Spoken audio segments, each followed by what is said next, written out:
Good evening, everyone. This is the Puyallup City Council meeting for April 29th, and it is called to order. Would you all please rise for the Pledge of Allegiance?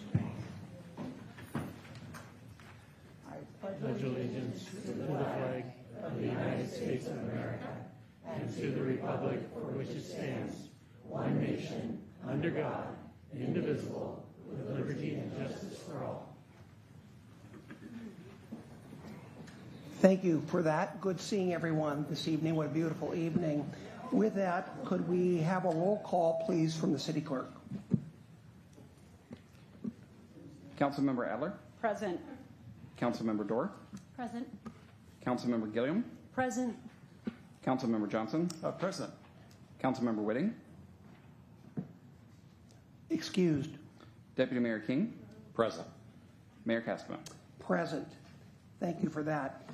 At this time in the meeting, we normally scan the audience for any youth that we have in the audience, but we kind of de facto, we're going to be honoring some of our youth here from our local high school, Puyallup High School. But are there any other young individuals who happen to be here from any of the other schools? We'd like to basically honor their presence, give them an opportunity to introduce themselves. I do not see anyone, so I guess you are going to be front and center here. Oh, young man, would you mind standing up and tell us your name and what school you go to, and if there's a reason for you being here this evening? My name is McGra, and I go to Callis, and I don't really have a specific reason I'm here. Okay, good. You're Callis Tyee. I was a Callis Tyee one time too, so thank you for being here. We like to honor the youth because they are our future in Puyallup, and we hope that we serve such a way that you someday would like to emulate and be a leader in this community. So thank you very much for being here this evening. With that, I'd like to ask for the approval of the agenda as written. Move approval. Second. Moved and seconded. All those in favor indicate by saying aye. Aye. Excellent. Let's move on to consideration of minutes.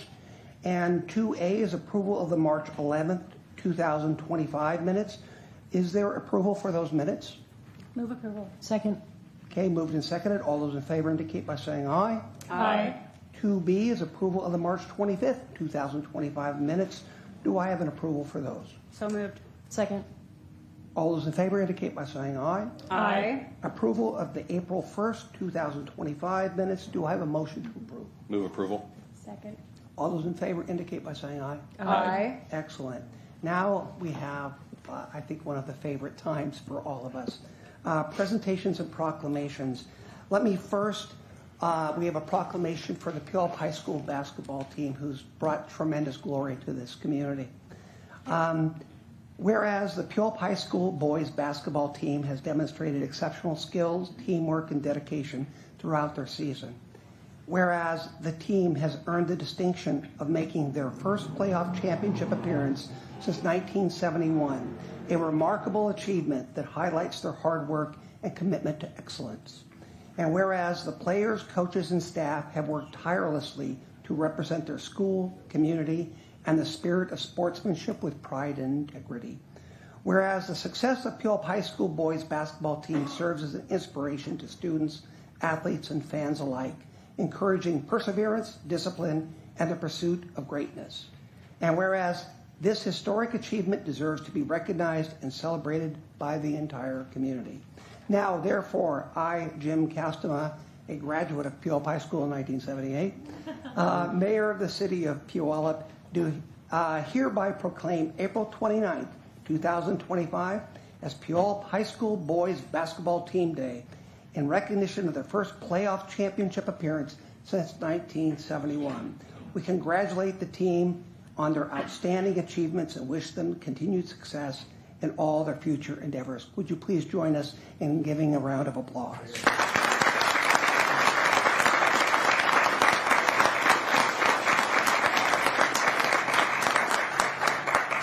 I would ask that the coach, Kevin Olson, along with all the members, please come forward to accept the proclamation.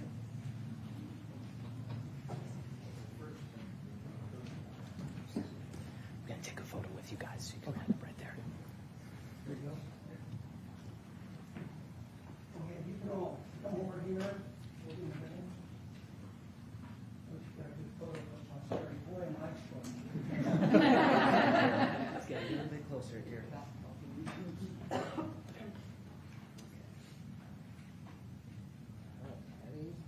2, 3. And everyone said, "Go Vikes!" Go Vikes.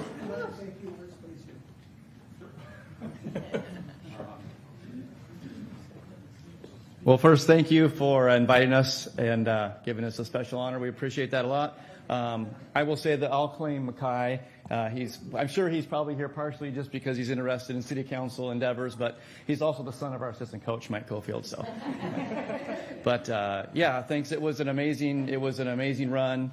The state tournament now starts at regional, so we went to Spokane. We played Gonzaga, drove 5.5 hours to play them, lost by 2. And it kind of opened our eyes that we can play, and they were the #1 seed. Opened our eyes that we can play with anybody, and so we kind of got a lot of confidence, even though we lost. Got a lot of confidence from that game. Came back to the rest of the tournament is in the dome, and we got in there, and we just started playing with a relentless amount of confidence and just getting after it and putting everything on the line. And we were making shots and making plays, and it was the most amazing 4 days that I've had as a coach, and it was just so much fun. And it was great to look up on Friday night especially, and then Saturday night, and see the huge contingent of proud Puyallup City and Puyallup alumni that were there. And it was great. We loved it, every minute of it. And we have a huge group coming back. We're losing 3 seniors, but we have a huge group coming back. So we're excited to try and take that next step and get all the way next year. But thank you for having us here. Appreciate it.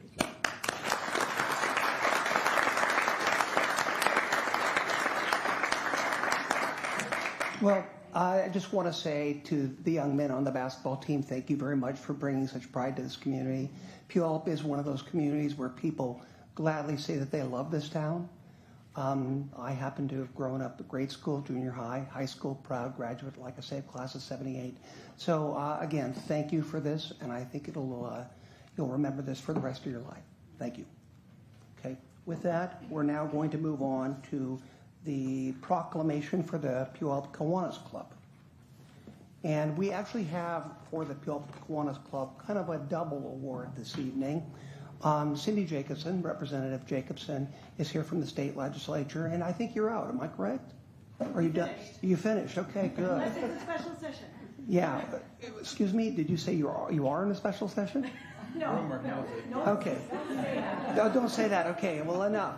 Well, it's good we see you here, but she has a special award from the legislature in Olympia that we'll go ahead after I get through with this. I will talk about that award and have her come forward with that. But now I'd like to read the proclamation for the Kiwanis Club. Whereas the Kiwanis Club of Puyallup has been awarded the Washington State Volunteer Service Award of 2025. Whereas the Kiwanis Club of Puyallup has earned this honor for its dedicated volunteerism and service by helping to plan, stage, and manage logistics each year at the Daffodil Festival Grand Floral Parade, the Washington State Fair's Rodeo Parade, and the annual Lighted Santa Parade. Hundreds of volunteers enrich our community by donating an average of 1,500 hours to each parade, whereas youth education and empowerment are at the heart of the Kiwanis Club mission. The Kiwanis Club of Puyallup provides scholarships to students throughout the Puget Sound, helps new teachers purchase classroom supplies and materials, donates books and educational materials to schools, libraries, and to children in the foster care system, and is the primary sponsor of Puyallup Parks and Recreation Department's concert series for children. And whereas the club's dedication to enhancing public spaces and promoting childhood enrichment is exemplified through landmark contributions such as the Puyallup Kiwanis Kids Splash Park and Pioneer Park, a vibrant and inclusive recreational space for local families, and the Puyallup Kiwanis Imagination Station in the Puyallup Public Library, a creative and educational resource inspiring a love of reading and learning in young minds. And whereas for more than a century, the Kiwanis Club of Puyallup has been a cornerstone of community service, bringing people together to enjoy Puyallup's most cherished traditions and uplifting children and families. Founded in October 1921 with just 25 members, the club has since grown to 84 dedicated members, each committed to making a difference in Pierce County. And now, therefore, I, Jim Castema, Mayor of the City of Puyallup, do hereby proclaim that the Kiwanis Club of Puyallup is the Washington State Volunteer Service Award winner for the South Puget Sound region. We congratulate the Kiwanis Club of Puyallup on their outstanding achievement and thank them for their enduring commitment to public service. We wish them continued success in all their future endeavors and proudly recognize them as a vital part of the heart and spirit of our community. In witness whereof, I hereunto set my hand and cause the seal of the city of Puyallup to be affixed this 29th day of April 2025, Mayor Jim Castema. So could we please all give them a hand?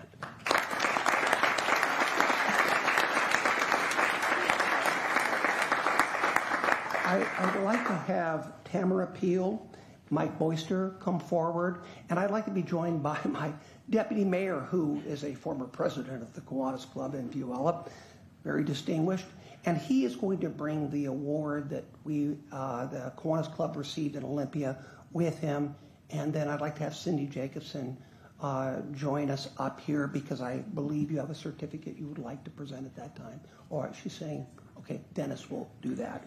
Okay, with that, please come forward. And actually, other members of Kiwanis who happen to be here, please come forward.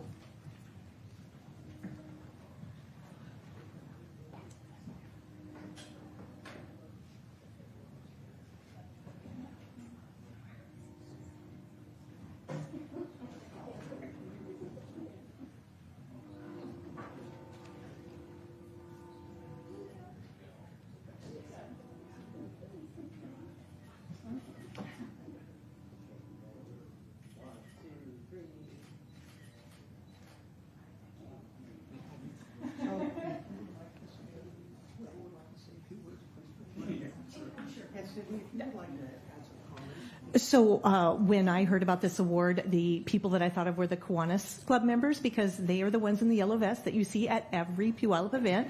And so I am very grateful. And even though I'm not a Kiwanian, I did stand up there and get in the picture. So that was my role. Thank you. Appreciate them. Thank you, Representative Jacobson. Mike, please. Cindy, we have an application to become a member. I got a fillable form. It'll be in your inbox. Sorry. Mike Boyster. I am past president and current lieutenant governor for Kiwanis in this area. And I was surprised when Cindy in her office called and says, hey, what do you think about this? And when I said yes, I didn't know all that it was going to take. Okay? I thought I was writing a book. But it was really surprising to me because we do and serve the city because we love serving the city, but it's the kids, okay? That impacts everybody. We help kids all over the place. There's over, I think it's 7,700,000 hours of service that the Kiwanis members put in every year. A lot of hours that they put in to serve. We love serving the city in the parade. It's a blast. The rodeo parade is always fun. I keep remembering the animal that went through 7-Eleven, okay? It's like, I don't want to be there when that happens, okay? But it's really fun when we do all the service activities. The spray park is probably one of our fun ones. And the Imagination Station. We're going to be helping them, I think, with some of our foundation funds to help them increase or improve a little bit in the Imagination Station. So I told Tamara that I wouldn't take more than 30 minutes, but she's punching me in the back. So I stood back far enough. No one can accuse me of pinching or kicking. But I really thank you, and thank you guys for the awards. I think I speak on behalf of all Kiwanis members and all community organizations as a whole, that it takes a village. So not one city can do it alone. Not one organization can do it alone. It takes all of us to work together. And I've raised my kids. It takes a village to raise a family. It takes a village to have a great community. So I appreciate all the work that you guys have all put in, and you as a former Kiwanian, and you as a former Kiwanian. And so I just thank you again for that recognition and appreciate it, y'all. Thank you.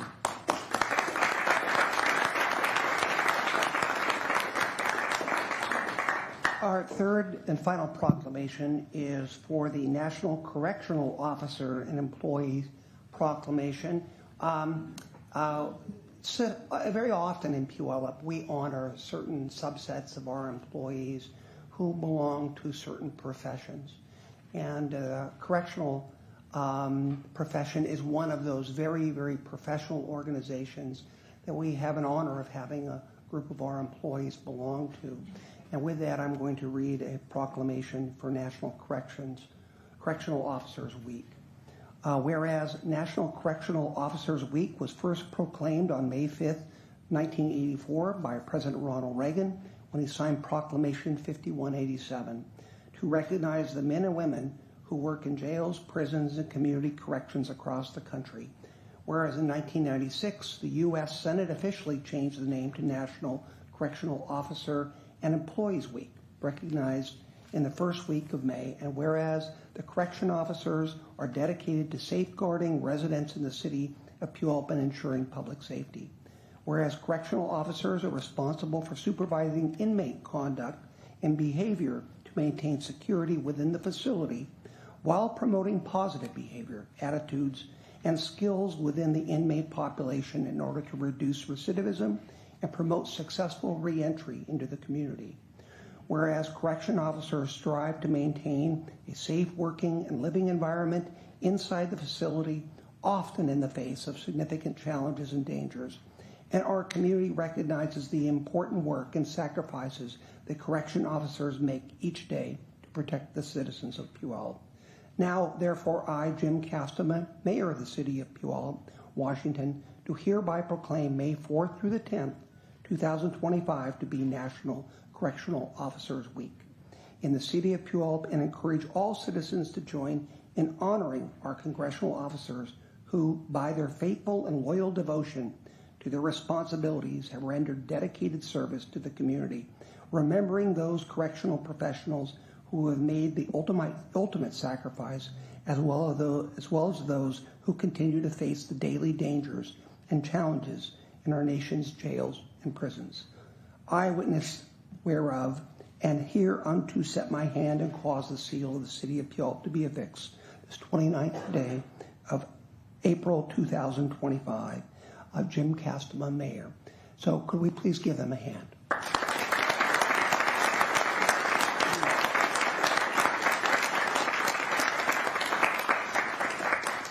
I would like to have Corrections Officer Captain Wayne Blackard please come forward to accept the proclamation. Before I do so, I will say my father was a member of this organization and spent his career, and I can tell you as a young man, growing up on a farm in northern Minnesota, kind of dreamed of actually going into corrections, and he became a correctional officer. So this has a very kind of personal note to it too. So please come forward and accept this recognition.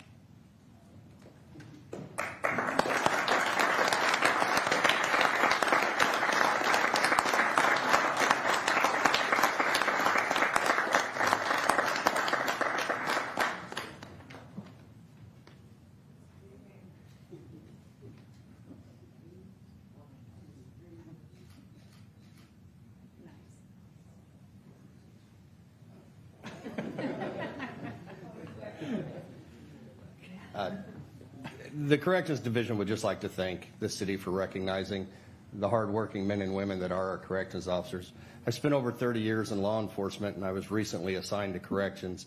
The learning curve has been steep, and these folks have helped bring me a long ways into my journey. These are the heroes that don't get to see outside. There's no windows. There's no windows.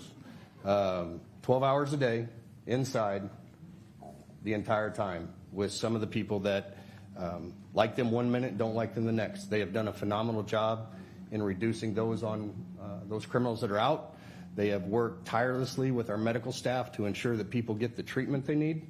And this is an outstanding group of people to have in the service of your community. So thank you.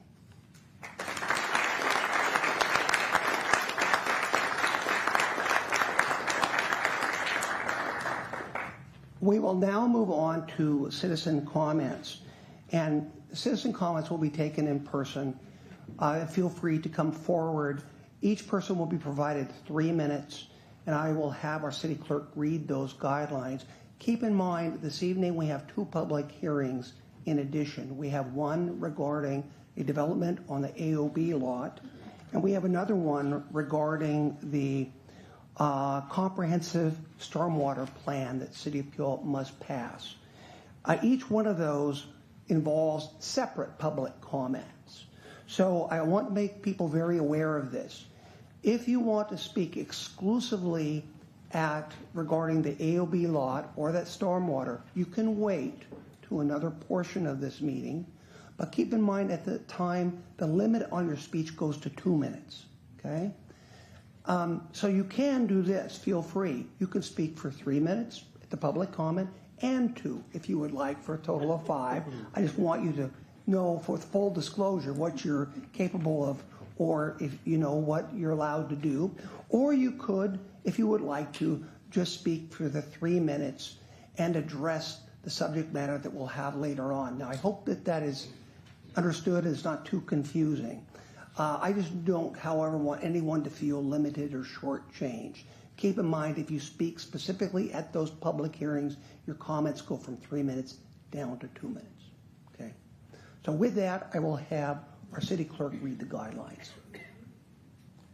This part of the meeting is for general citizen comments. Please reserve any public hearing testimony to that section of the agenda. The mayor will call on those who have provided their names in advance. Then the mayor will call for other citizens who wish to speak. For the record, please state your name and address or city council district in which you reside. Please direct your comments to the council as a whole, not individual council members. All comments are limited to 3 minutes. The clerk will provide verbal notice when only 30 seconds remain. As a reminder, this portion of the meeting is council's opportunity to hear from the community and not a time to engage in debate. Lastly, per state law, this public comment period cannot be used to speak in support of, or in opposition to, a ballot measure or individual candidacy, and no such comments will be allowed. Thank you. Now, keep in mind that if you were here for a proclamation and you do not wish to stay for public comments, you can leave at any time. It's not rude behavior. I want you to know that.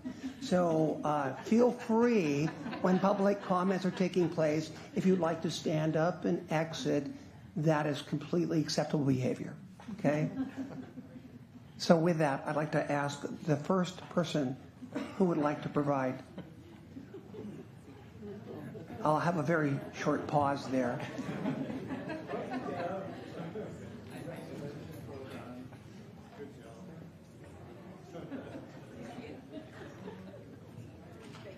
Okay, as I was saying, Diane McGra, if you could come forward, please.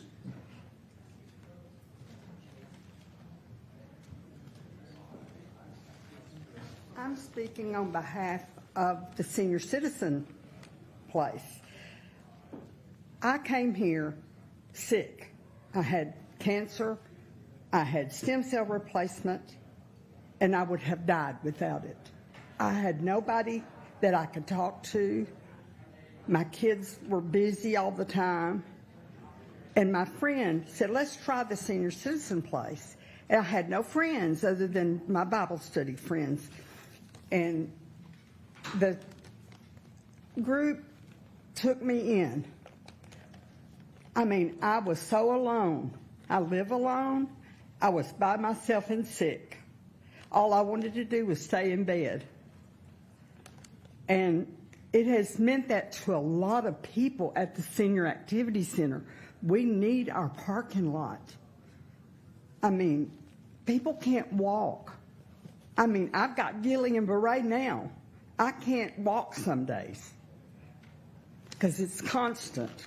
But I have 140 signatures on this, actually 143 signatures on this list over a one-day period, 24 hours. And I got like 3 from people outside.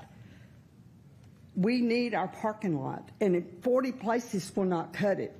When we have bingo or we have Texas Hold'em or hand and foot or dinner, when we go and eat lunch there, we have more than 40 cars.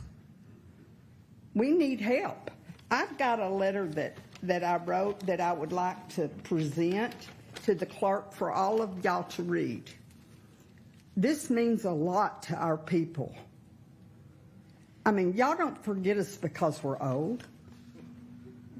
I mean, we can't do what the young people do. We can't walk a block or two to get to a parking place. If we come and we can't find a close parking place, we go home. And it's going to kill our senior citizen place. Thank y'all. And I'll turn this into the clerk so y'all can see it. Thank you, Diane. Please give that, and he will distribute it. And Diane, just so I can clarify, when we have the public hearing, you're welcome to come back and speak at that time too, just so you know, okay? Thank you. Next person, Andy Anderson. Thank you, Mr. Mayor, members of the council. Andy Anderson, District 2. Listen, my children, and you shall hear of the midnight ride of Paul Revere. On the 18th of April in 75, hardly a man is now alive who remembers that famous day and year. 250 years ago, 2 weeks ago, and a continent away, the beginning shots of the Revolutionary War, the shots heard round the world, were fired, leading to the signing of the Declaration of Independence a year and a little bit later. And if you go on either the state website or the national website, as of 10 minutes ago, you have 430 days, 3 hours and 23 minutes until that anniversary. And the question is, what will our part be? How will we recognize that event? We'll have a different mayor. Which one of you will preside over what is the question. I know where I was for the bicentennial, a mere 50 years ago. 50 years from now, what are our young people going to say when they say, yes, I remember the 250th. It was a wonderful time. Thank you. Thank you, Andy. Appreciate those comments. John Hopkins.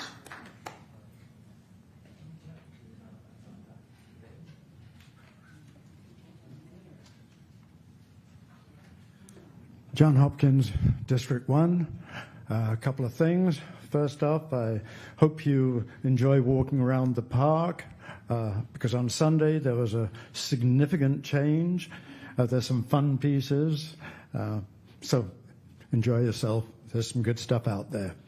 Now, the second thing, some people might not remember, but about 20 years ago, Roger Knudsen and Neil Van Lerop went to the city and said, hey, the county wants to preserve our property as farmland in perpetuity. And the city bailed them out under certain circumstances. First, you have to annex, and then you have to go before the Planning Commission and figure out the zoning. Well, the next thing was the Planning Commission, and that was incredibly contentious. I know, I've listened to some of them. And everybody, all the owners, signed a giant easel, which stayed in Tom Utterback's office for a long, long time. Everyone, including Neil Van Lerop and Roger Knudsen's representative. What followed after that was Neil Van Lerop allowed himself to get annexed, and he went on to do some great things, like sell property to Farm 12, which turned out beautifully for us, and the park, the Van Lerop Park. So he became a hero. And there's daffodils on that park, which is really nice because people cut them when they're out and stuff like that. Roger Knudsen, somewhat different story. What happened there is he refused to be annexed. He closed off a public footpath between the Riverwalk and the Foothills Rails to Trails, and go on and on. People were really unhappy about it. The giant warehouse is named Knudsen Farms Industrial Park. Wow, that's insane. So I'm going to fast forward after there were a few elections along the way that were decided because of the warehouses, whether people were in favor or against, and it was obvious that the people were against. And now, recently, we had a wonderfully organized event called the Daffodil Parade. 30 seconds. So, who would you pick to lead the Daffodil Parade? I would have thought it would be someone with a little bit of Neil Van Lierop heritage, perhaps a wife or the kids or something. No, the person who does the most destruction to the valley's daffodils was chosen as the Grand Marshal. I find that comical, disturbing, annoying, ironical. I'm not blaming any of you, Speakers, obviously. Thank you. Okay. Will Joe Columbo.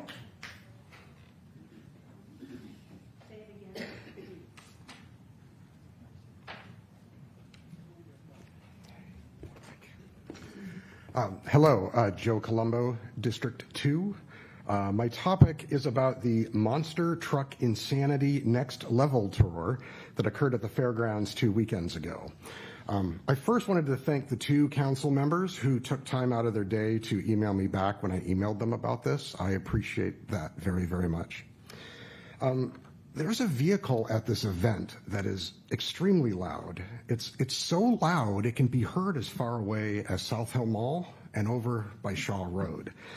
I live a mile from the fairgrounds, and I couldn't watch my TV set when this vehicle was on. It sounded as though someone was drag racing up and down Meridian. And I was informed last year that the vehicle in question is called a jet engine open flame truck. I spoke to someone at the fair admin office yesterday, and while they confirmed that this vehicle would be returning next year, they had absolutely no plans to mitigate the noise that it caused. As we know, prolonged exposure to noise pollution can cause stress, high blood pressure, anxiety, depression, and a host of reduced cognitive functions. This has been known for years, and it is common sense to try to mitigate it. In fact, many city and county codes were put in place in 1990 about it. I've read through the city's noise ordinance control, or noise control ordinance, which is chapter 6.16, and there is an exemption for events at the fairground. That is chapter 6.16.060. I'm guessing that when these codes were made 35 years ago, that no one ever imagined that a truck with a jet engine spewing fire would be on top of it, would be driving within city limits.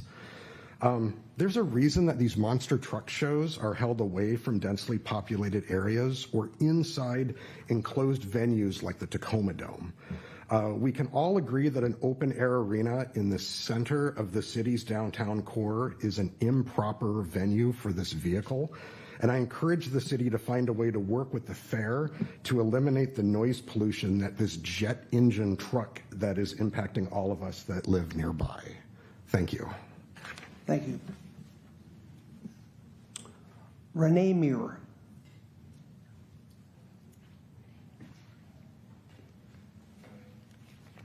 Hello, my name is Renee Mure.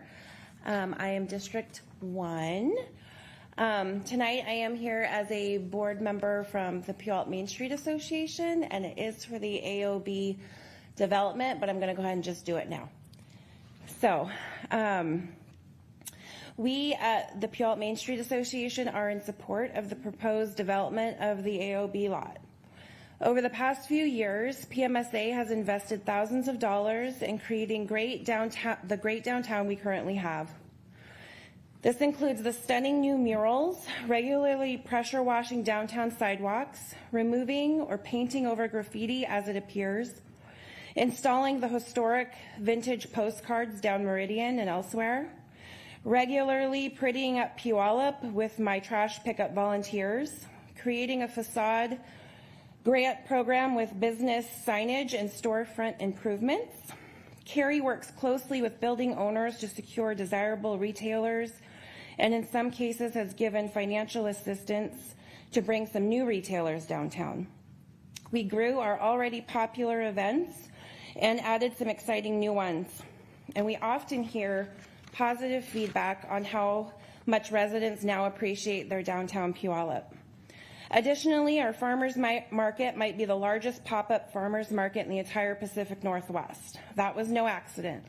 that was curated with a lot of hard work and strategic planning. We have also worked very hard to create the vibrant retail environment downtown. But what Puyallup has fallen short of in this area is new housing units in the downtown core. Other communities have welcomed numerous mixed-use developments like what Puyallup is proposing behind the library.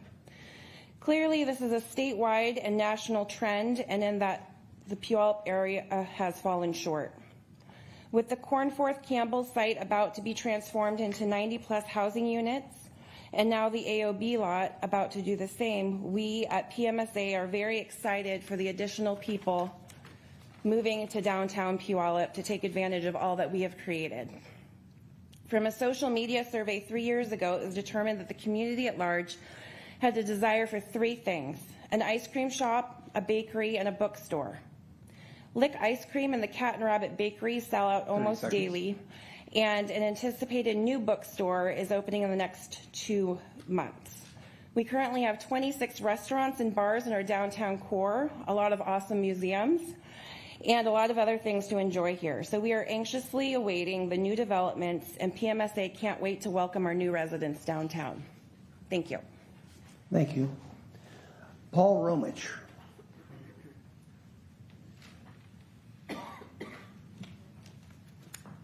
Thank you, Mayor Castamo. Paul Romich, District 1. 2 years ago was my first public comment around this time here at City Hall, and at that time I came forth with documentation from the AARP and World Health Organization on age-friendly cities. And once again, I have brought annotated documentation for age-friendly cities from the AARP. And the reason I've done so is for two reasons. One, in orange, I've highlighted everything in this handbook for improved neighborhoods that pertains, I find pertains to the AOB lot project. And so I brought 2 copies for the crowd and 1 for council. Should only take a couple minutes to read, a couple minutes of attention for the orange colored highlighting. But in black pen, I've annotated as well some elements of this document that apply for the comprehensive plan as a whole, right? As an age-friendly city, or one that strives to be, Puyallup should be following these types of documents from the AARP as well as the World Health Organization and looking for actions that we can implement to better become an age-friendly city for not just our elderly, but for our youth as well, and then everyone in between. That's ultimately what an age-friendly city is. While we have a designation from the AARP for being an age-friendly city currently, it's not because we are one. It is because we have an action plan to become one. According to the AARP's Livability Index, Puyallup is average. Half the cities in America are worse than us and half are better, right? I know we strive to be exceptional in this category, so I think we should follow these types of actions, right? So, so I brought some here so you can take a look at it. I'll save my formal support for the AOB lot for the public hearing, but so just take a read through and consider the city as a whole as well as the project. Thank you. Thank you, Paul. If you could provide that to the clerk. Clerk will make copies of it and distribute it to all members. Luella Thirsten.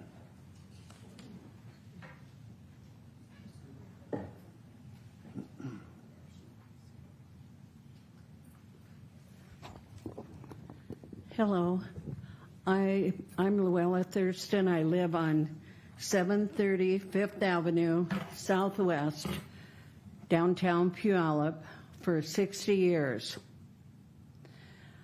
I'm here to save the parking lot of the senior center across the street, where the city council wants to have development there. The development of the apartments that they're going to have and the 28 parking places are not enough for the senior center. The senior center the parking lot is full on Monday, Wednesday, and Friday, and fuller than normal. You hired somebody to come in to look at our parking lot across the street, and they came in the wrong days. Holidays, whatever. they did not take an accurate count of the parking places that were full. I went downtown Saturday to the farmer's market at 12:30. I had to park 4 blocks away. They were double parked in our senior parking lot. They were all around town, was blocked off for the market and all the food vendors. Where are we going to park if we want to go to the senior center? I'm able to walk 4 blocks. There's many people that have walkers, have wheelchairs. And you know, years ago, the city council wanted to sell our parking lot to Pierce Transit for $1. And I put an article in the paper, which we don't have now, or we wouldn't have been out there in front of your building picketing tonight. I 30 seconds. Wrote a letter to the Herald saying that the city council was selling us off for $1 for Pierce Transit. They need to go up on the hill by the mall. And where are they? They're up on the hill by the mall.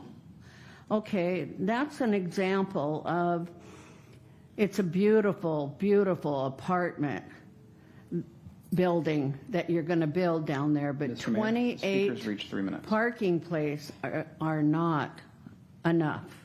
Luella, thank you. You can come back for 2 minutes in the public hearing, but for now, the testimony is through. Did I take 3 minutes? You did. Thank you very much. Thank you. I will be back. That's fine. I just, full disclosure. VJ.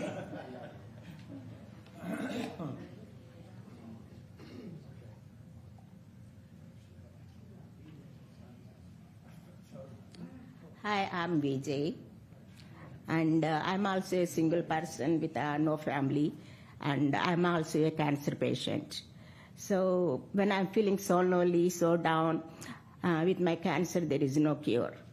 So one day I walked to the senior center, so it became my family. So sometimes when the parking is very helpful for us, it helps us with our physical health, it helps us with our mental health. That we come there for the exercises, we do the yogas, we do other activities, we support each other to brighten our lives. Whatever life we have left, that place helps us, we support each other to brighten our lives. So when we can't walk, even today I'm hurting standing here, but I wanted to be here supporting my seniors, the people who became my family, who supports me, who making my life brighter. So would you please all support us to get parking for the seniors, help the seniors, make our lives, in the end of our lives, just make our life brighter. That's all I could ask for. Thank you. Thank you, Vijay.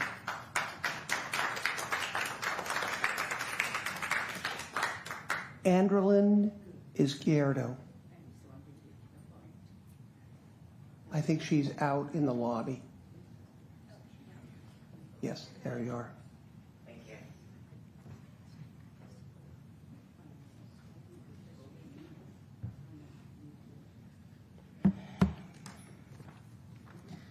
you. Good evening, council members. My name is Angeline Escarido, and I'm here tonight to ask you that you defund the Designated Crisis Response, aka the DCR program, in the next upcoming vote this summer here in Puyallup, Washington. So it can be dangerous and discriminatory, especially towards women. I have personal experience with another department that was very negative and considered illegal against the law, with each individual and group that was associated in the lineup of this process, with the exception of a couple of people, actually extending courtesy and concern. It all starts out with at least a couple of officers invading our living quarters unexpectedly, just beating up, choking, tranquilizing, as well as dosing with very potent drugs that can be considered poisonous, and sexually assaulting orally to encourage the victim to be quiet.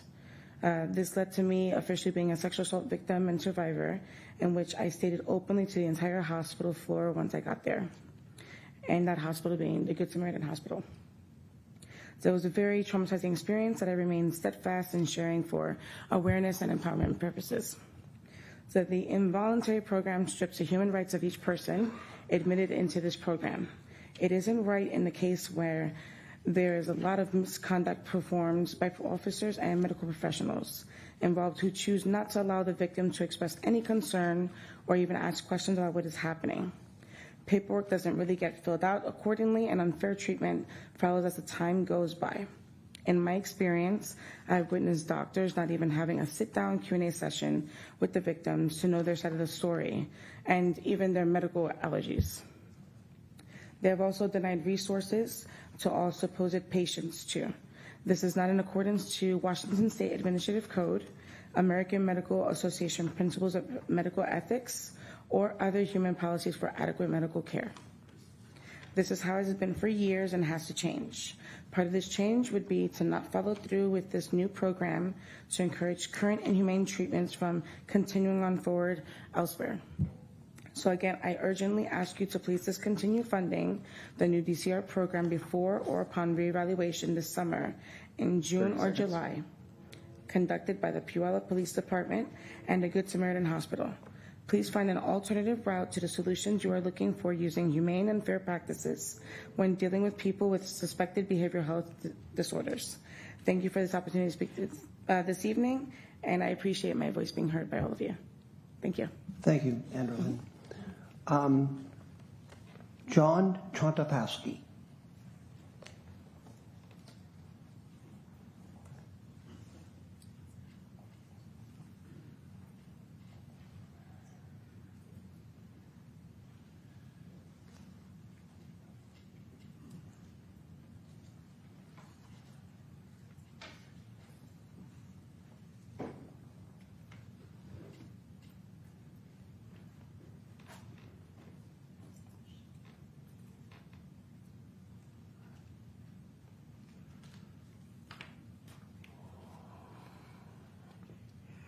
John A. Chontapowski, 1519 7th Street Southwest, Puyallup, Washington, 98371. Members of Council, this afternoon I visited the New Hope Resource Center to drop off a donation. I was met by Ron, who informed me Billy Cryer passed over the weekend. Bill and Ron work or volunteer at the New Hope Resource Center, and I met both during my interactions with New Hope. Out of respect for Bill, I shall forgo my planned citizen comments and instead reflect on life, liberty, and the pursuit of happiness. Tomorrow, April 30, 2025, marks the fall of the Republic of South Vietnam on April 30, 1975, 50 years ago, a war lost. I personally, other than meeting Bill and Ron at the New Hope Center, the only reason I knew Billy's last name is because about a week or two ago, he was in the hospital, and in order to find his room, I obtained his last name. Both gentlemen, along with Paula, who runs the organization, the other volunteers, do an outstanding job an asset to this community. Having said that, I provided the clerk a copy of my proposed comments. The only thing I will say, if I may, Chief, I'm rather disappointed that I'm not going to continue reading this, for I might have been a guest 30 seconds. At your hotel tonight. Thank you. Okay, thank you. With that, I have now gone through all of the individuals who requested to speak this evening. Is there anyone else in the audience, however, I will open it to anyone else who did not happen to fill out a form who would like to make some comments? Again, you're limited to 3 minutes. If there is an individual, please come forward. Of course, your name is appropriate so the public knows who you are, and we also know how to contact you, etc. Allison, hi. Yes, Allison Schaefer, Puyallup Center Chamber of Commerce. I'm speaking on behalf of the Chamber in statement in support of the AOB lot redevelopment. Thank you, Mayor, Castema, and Council. The Puyallup Center Chamber of Commerce strongly supports the proposed redevelopment of the AOB lot into mixed-use residential and commercial project by Urban Olympia. This is a timely and strategic investment that aligns with our community's long-term economic development goals and supports the vitality of our historic downtown. The project directly contributes to addressing Puyallup's growing housing needs. With the state requiring over 7,400 new housing units by 2044, utilizing underused Puyallup public land like the AOB lot for smart transit-oriented development is both necessary and responsible. The addition of approximately 138 new housing units will bring more residents into downtown, creating a consistent customer base for local businesses and helping to ensure that our downtown remains vibrant and economically sustainable. The planned inclusion of retail space and public amenities such as a pocket park will further enhance the attractiveness to both residents and visitors. These features support foot traffic, small business growth, and local entrepreneurship, all key drivers to a healthy downtown economy. We commend the City of Puyallup for its transparency and public engagement, and for ensuring key needs are thoughtfully addressed in the redevelopment plan. As a business community, we are excited for the economic ripple effects this project will create, from construction jobs to long-term commercial development. The Chamber encourages City Council to move forward with the development agreement and helps make this transformation a reality. Thank you. Thank you, Allison. Okay, is there anyone else? Oh, Representative Cindy Jacobson, and I saw another hand from an individual over here. Go ahead. Thank you. I just want to say it's great to be here, and I just admire all of you so much, and I so appreciate what you're doing, because I think that local government is where it's at, and that's where you make the decisions that really affect people. So great job. Thank you. Great to be here. Thank you. I should let everyone know Representative Cindy Jacobson is an alumni of the Puyallup City Council, and I hope that you gained some expertise and wisdom here that, well, I hope you bring it on to Olympia. Thank you. With that, another individual behind you would like to come forward.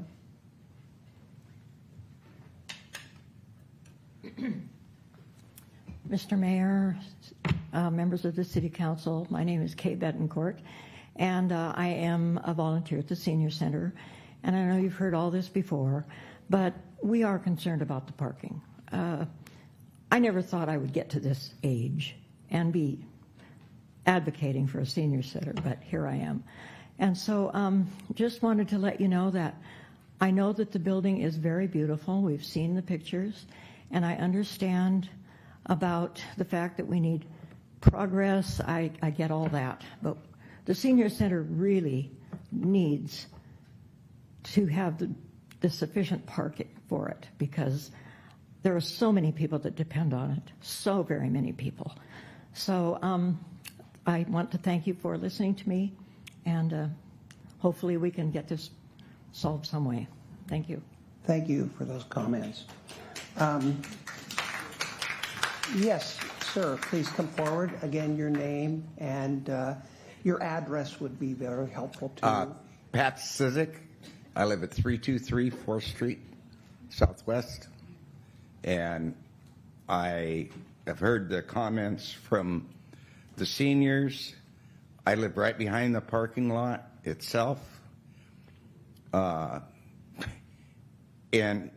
putting an apartment complex there with that many parking or apartments in it and no mitigation whatsoever for the loss of the parking to the seniors and to the park. There is so many days of the week that lot behind me is full. And no one takes that into consideration. They go, well, they can just walk 2 or 3 blocks. Well, that isn't how life works anymore. Life is a convenience to people of an younger age group. And if it's not convenient for them, it's not worth their while to go. And I see every Saturday that place is packed. Cars are parked clear past 5th, people walking to the park. And they said, oh, they can just park on the other side on Meridian. They can't. They can park over there. But if you ever try to cross Meridian on a Saturday afternoon, there's no lights. There's a little button you push and they blink. Nobody looks up. They go from the light on Pioneer to the next light. That's all they see. People stand there and the cars whiz by. And it's crazy. Somebody is going to get hurt one of these days if you try to push all those people on the other side of Meridian to park. Somebody's going to get run over. Little kids, not just adults. It's crazy. You need that parking. I hate that parking lot. I really do. It's full of nothing but transient. Nobody takes care of it. The fence fell down. In fact, it didn't fall down. A car drove through it from a party on Friday night. 30 seconds. And I called about it, and the city told me that it wasn't their fault. And I said, well, your fence is falling down into my driveway. Oh, well. It took them 3 weeks to come and fix it. And all they did was make a temporary repair. And that's it. And I said, aren't you going to fix the fence correctly? No, that's not on our program. 3 minutes. Thank you. If you don't mind giving that address again in detail, I'd like to follow up on that fence issue, please, to our clerk. Sure. Thank you. Is there anyone else who would like to come forward, sir? Now, keep in mind, if you are referencing AOB, again, we will have a public hearing on that where we will open this up again. But go ahead, sir. Hello, I'm Jeremy Davis. I live at 314 19th Street Northwest here in Puyallup. I kind of echo some of the comments about the concerns of the apartment going and taking up parking spaces right near the senior center. I make a lot of use of it myself, so I speak from personal experience, and I see how well used the facility is. I do appreciate that you folks have hard decisions to make, and you have these conflicting interests. And so one of my things I came across years ago, someone said, if you're gonna make a comment or a complaint, try to also have some ideas of, well, how would you fix that? So I'm just like trying to brainstorm a little bit in my head. I thought, okay, well, one of the issues I'm concerned about, I think the senior population is going to grow. I'm not a demographic expert, but I've heard of this baby boom bubble thing that's going to be moving along, and so I think the need is going to be there, and increasingly so. So, okay, I'm thinking, oh, what are options? Well, you could move the senior center. Okay, that's not a very easy thing to do, but I'm just brainstorming. And I'm thinking, oh, the library has rooms over there in the bottom. They're not off, I don't know how well used those are. You could put the apartment somewhere else. So I thought, boy, I wish I had a drone. I'd just kind of fly around the city. Where are other options that could satisfy that desire to have apartment housing close to facilities in the downtown area? Let's see. Oh, okay. Here's another. Multi-level parking. I know that's 30 talking seconds. Big bucks, but anyway, that's another thought. So anyway, that's where my brain ran out of ideas. So anyway, I appreciate this is the first time I ever even did anything like this. I think it's wonderful how a community just has a forum like this that people can just get up and speak their piece. And so thank you for letting me talk. Thank you, Jeremy. Okay, in line with that, please, if there is anyone else who would like to come forward. If not, we're going to move on to the next section. Keep in mind, we're going to have a public hearing on that development agreement. And so if there's a thought that you would like to give at that time, just to let you know, you have an opportunity to express that. So with that, we're going to move on to number 4 on the agenda, which is the consent agenda. This is where we have a number of items that are agreed to by the council, and in one vote, we go ahead and we pass those. Now, having said that, is there any one of these items? We have 1, 2, 3, 4, 5, 6, 7, 8, 9 items. Is there any one of these items that a member would like to have pulled and put to another time for us to discuss? If not, I would entertain a motion to pass the consent agenda. Move approval. Second. Okay, it's been moved and seconded. All those in favor indicate by saying aye. Aye. Excellent. We're now going to go into a public hearing on the downtown economic development. This is 5A on the agenda. A proposed mixed-use project on city-owned property at 330 3rd Street Southwest, of course commonly known as AOB. And could I have the city manager please come forward, Steve Kirkley, and I'd like you to introduce this item and give a presentation, please.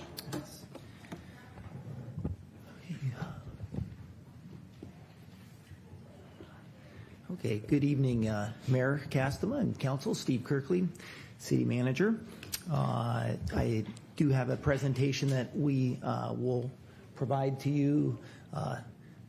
There we go. Thank you. Thank you, Amit. So we'll do the presentation and then turn it back to you, Council. So just kind of the run of the order this evening. So I will provide a brief background on this project and then go over some key components of the development agreement and purchase and sale agreement. And then Ron Thomas with Thomas Architecture Studios and Walker John, the owner of Urban Olympia, are here, and so they will provide a brief overview of the project, and then I'll come back up and talk about next steps, and then turn it back to you, Council. And so for this evening, just as we're looking ahead, as Mr. Mayor, as you mentioned, there will need to be a public hearing on the development agreement. After that public hearing, the development agreement is concluded. Then it's back to you all for any questions, deliberations, and then we are seeking authorization to enter into the development agreement and the purchase and sale. So that is the agenda for our presentation this evening.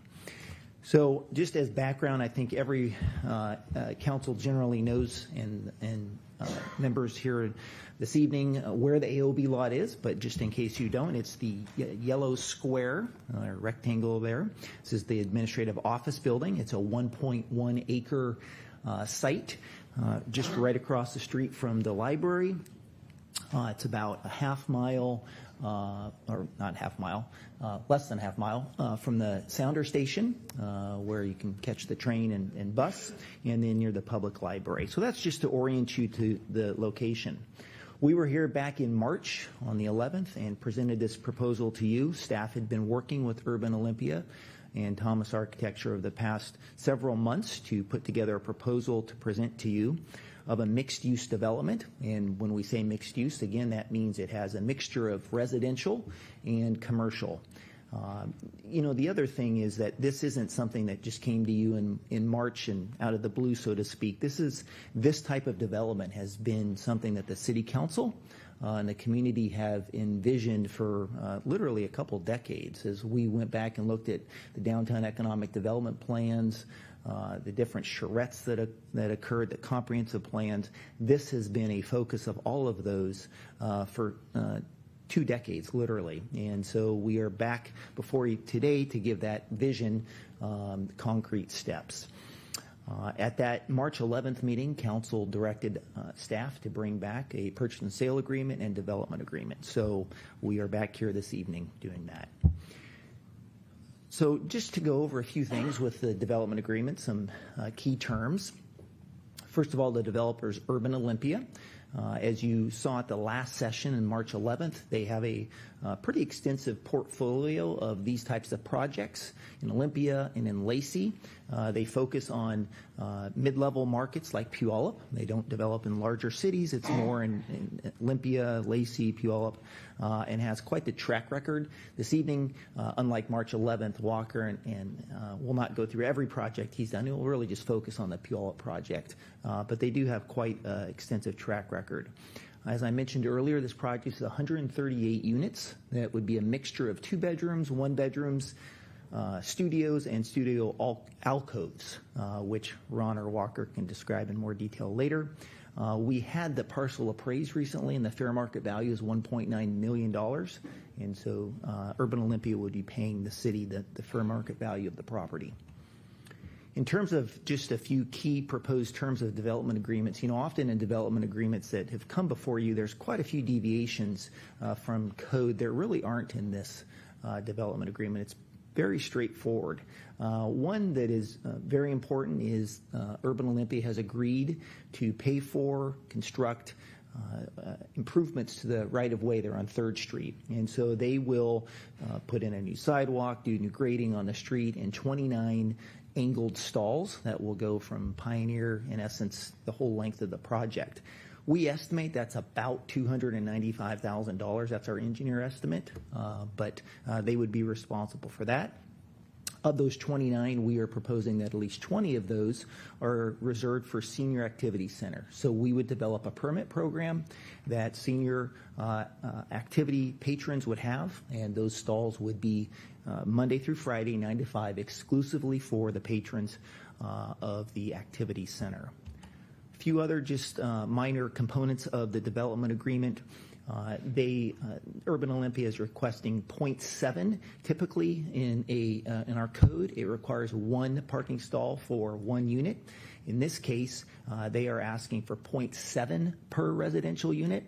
This actually is in line. The city uses what's called the International Traffic Engineering Manual, and that typically is used for traffic impact. So when a developer builds a project, we have to determine how many car trips would be generated, and they pay a traffic impact fee. As part of that ITE manual, there's also a component called Parking Generation Manual, and that looks at projects such as this, and they do a study nationwide, and they determine how many parking stalls would be needed for a project of this nature. It's a national model that applies locally and nationally. That model actually says that it should be 0.7. And so this request is in line with that ITE manual.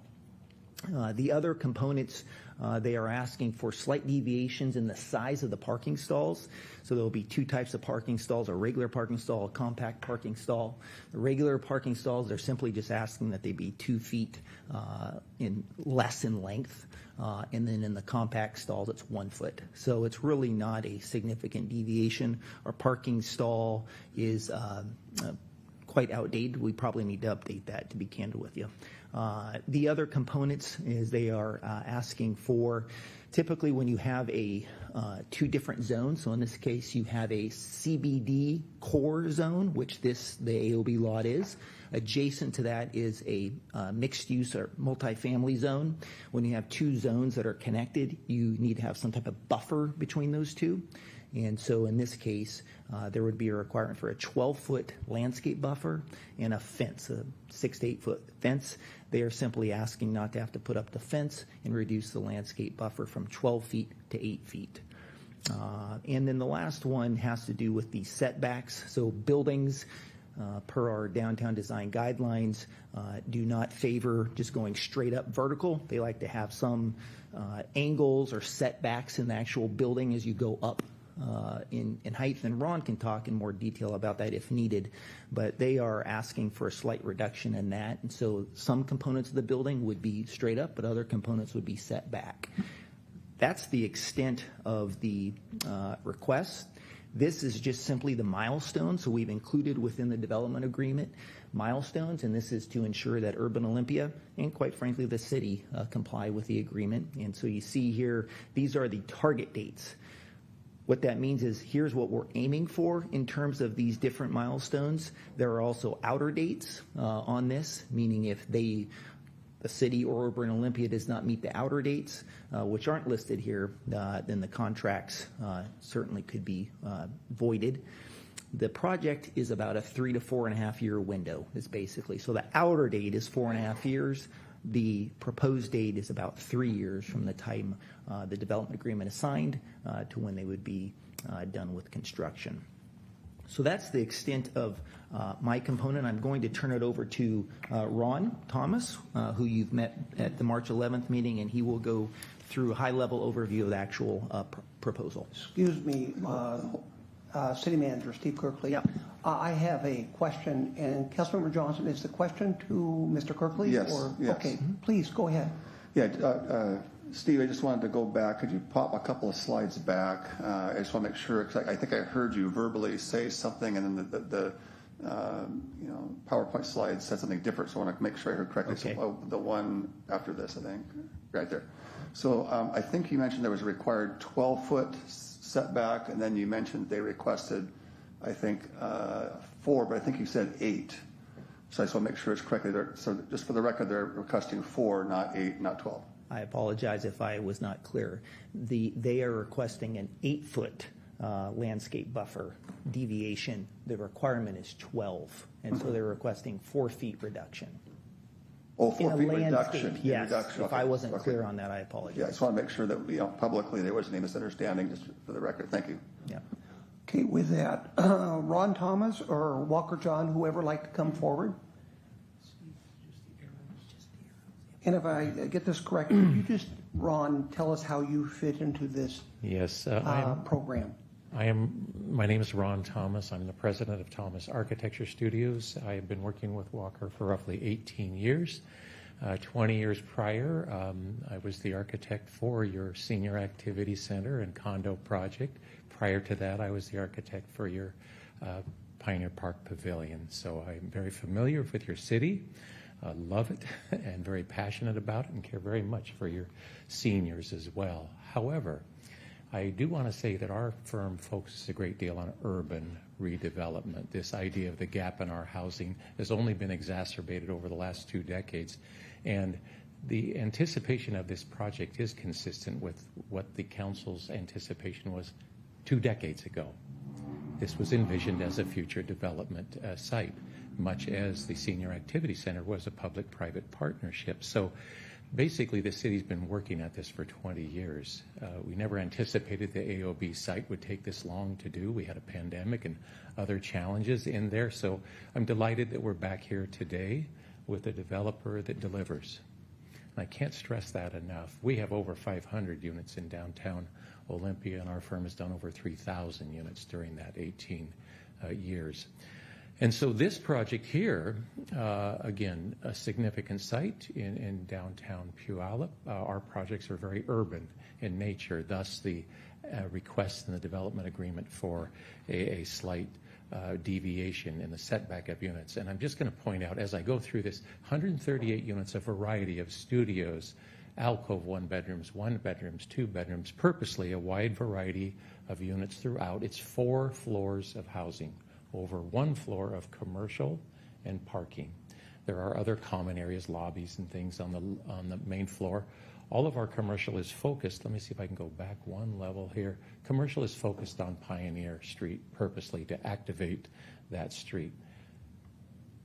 I mentioned the parking.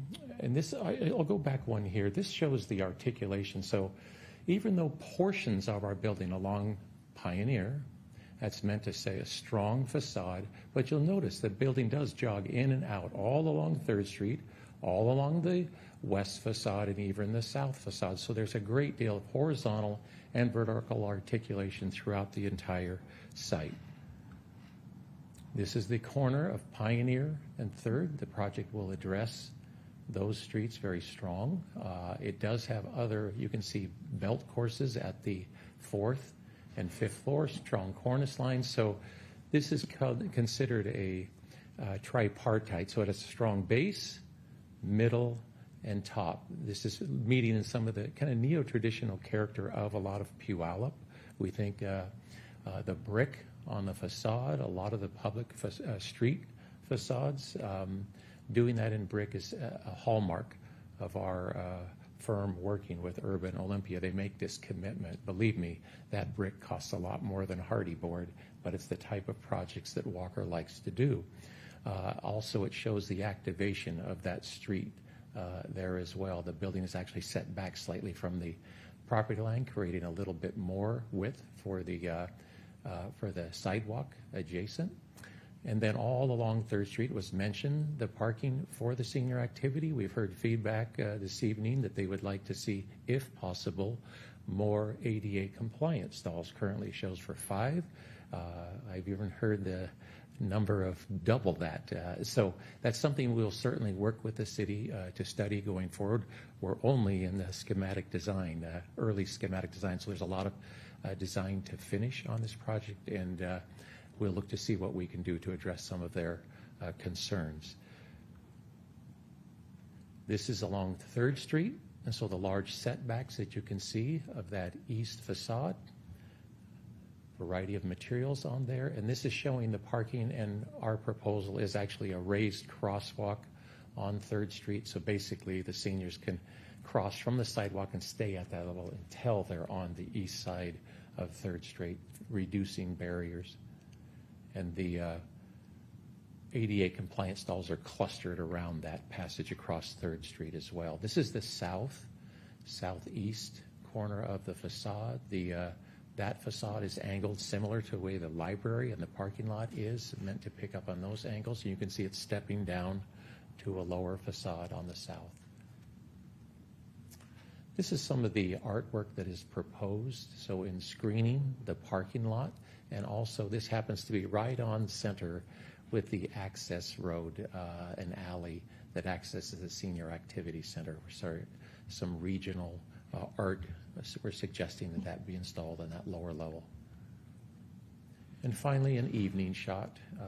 We do light our buildings in the evening to light up the facades. We recognize that these are significant buildings that we want to add to the activation in the evening hours, not just during the daylight. So just that's a very brief presentation. If you have any questions, happy to answer them, or can wait till later. Thank you. Steve? Thank you. So, Mr. Mayor and Council, just ask now for you to do the public hearing on the development agreement, and then we are here and available for questions during your deliberation. Okay. With that, we will now go into public hearing and address the development agreement. At this time, I would like to have the clerk go ahead and read guidelines for public testimony, but we will allow public comment. Again, in public hearings, it goes down to 2 minutes. And again, those of you who commented before are more than welcome to come back up and comment again, or if a person who hasn't commented before would like to do so, feel free to do so. So, City Clerk, please. This time is reserved for a public comment on tonight's public hearing only. For the record, please state your name and address or city council district in which you reside. Please direct your comments to the council as a whole, not individual council members. All comments are limited to 2 minutes. The clerk will provide verbal notice when only 30 seconds remain. As a reminder, this portion of the meeting is council's opportunity to hear from the community and not the time to engage in debate. Lastly, per state law, this public comment period cannot be used to speak in support of or in opposition to a ballot measure or individual candidacy, and no such comments will be allowed. Okay, with that, are there any individuals who would like to come forward and speak regarding this? Gentlemen, go ahead. And your name, district, or legislature, Sure.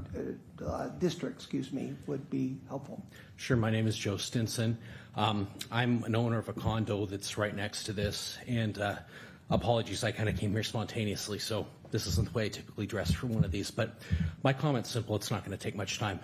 The parking situation goes much deeper than the seniors. If you're only going to have 1.7 or 0.7 stalls for all the units there, you're going to have parking spilling out into the streets, and it's that being that close to the concerts in the park on Thursday, the farmers market, the library parking lot already gets overwhelmed with parking, and a lot of people use that for events. There's a risk that you're going to drive people away from that because you're going to add too much friction to come downtown. I'm concerned with the amount of parking you're going to bring there. That's all. Thank you. Sir, you would like to speak? Please do. Yeah, my name's Michael Miller. I live on 3rd Street Northeast. I go to the senior center 3 times a week. There's a lot of people. I mean, a lot of people go to that senior center.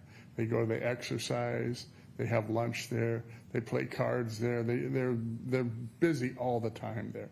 You have the concerts in the park. You find no place to park. Concerts in the park, you're parking blocks away. You have that parking lot means a lot to these older people, and a lot of them they just can't walk that distance that's going to take. So what's going to happen to the senior center then? You're going to have people that just can't show up and do what they look forward to doing anymore.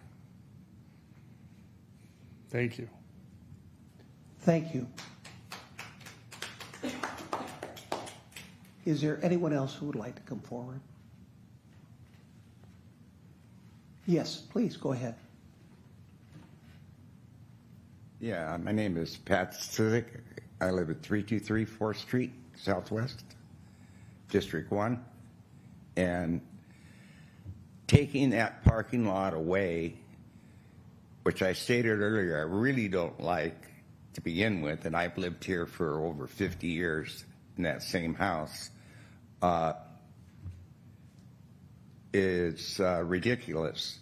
There is so many events that go on in that park weekly, from weddings to parties to the senior center to the city itself uses part of that lot to park. The police station uses that lot. Fire department uses that lot. The people that work downtown use that lot.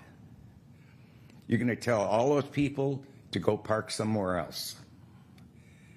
What are you going to do when you have people that visit this new apartment complex? Where are they going to park? I want to visit my friend, or he's having a party at his house, and you got 0.7 parking stalls? It doesn't make sense. Where are all those people going to park?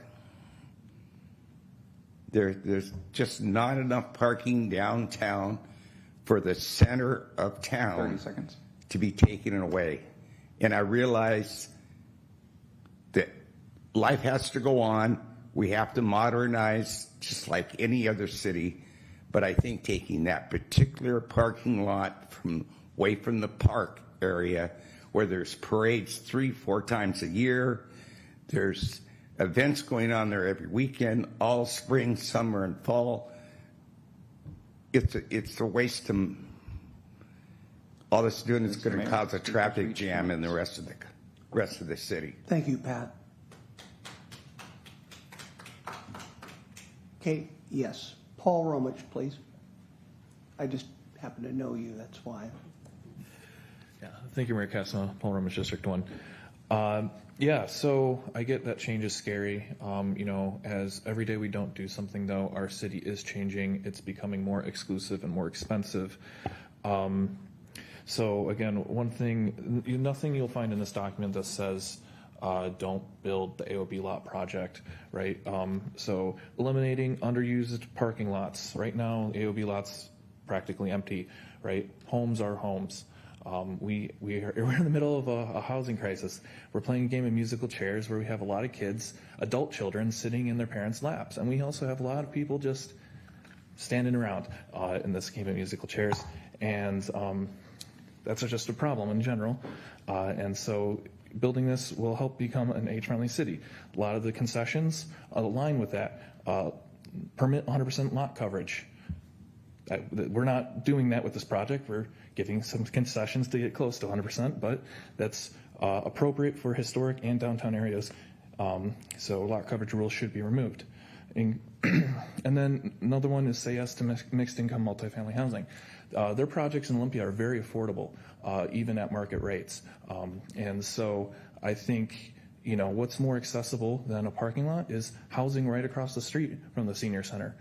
So this housing at market rate is obtainable, especially if you're able to give up your car as part of living at this unit.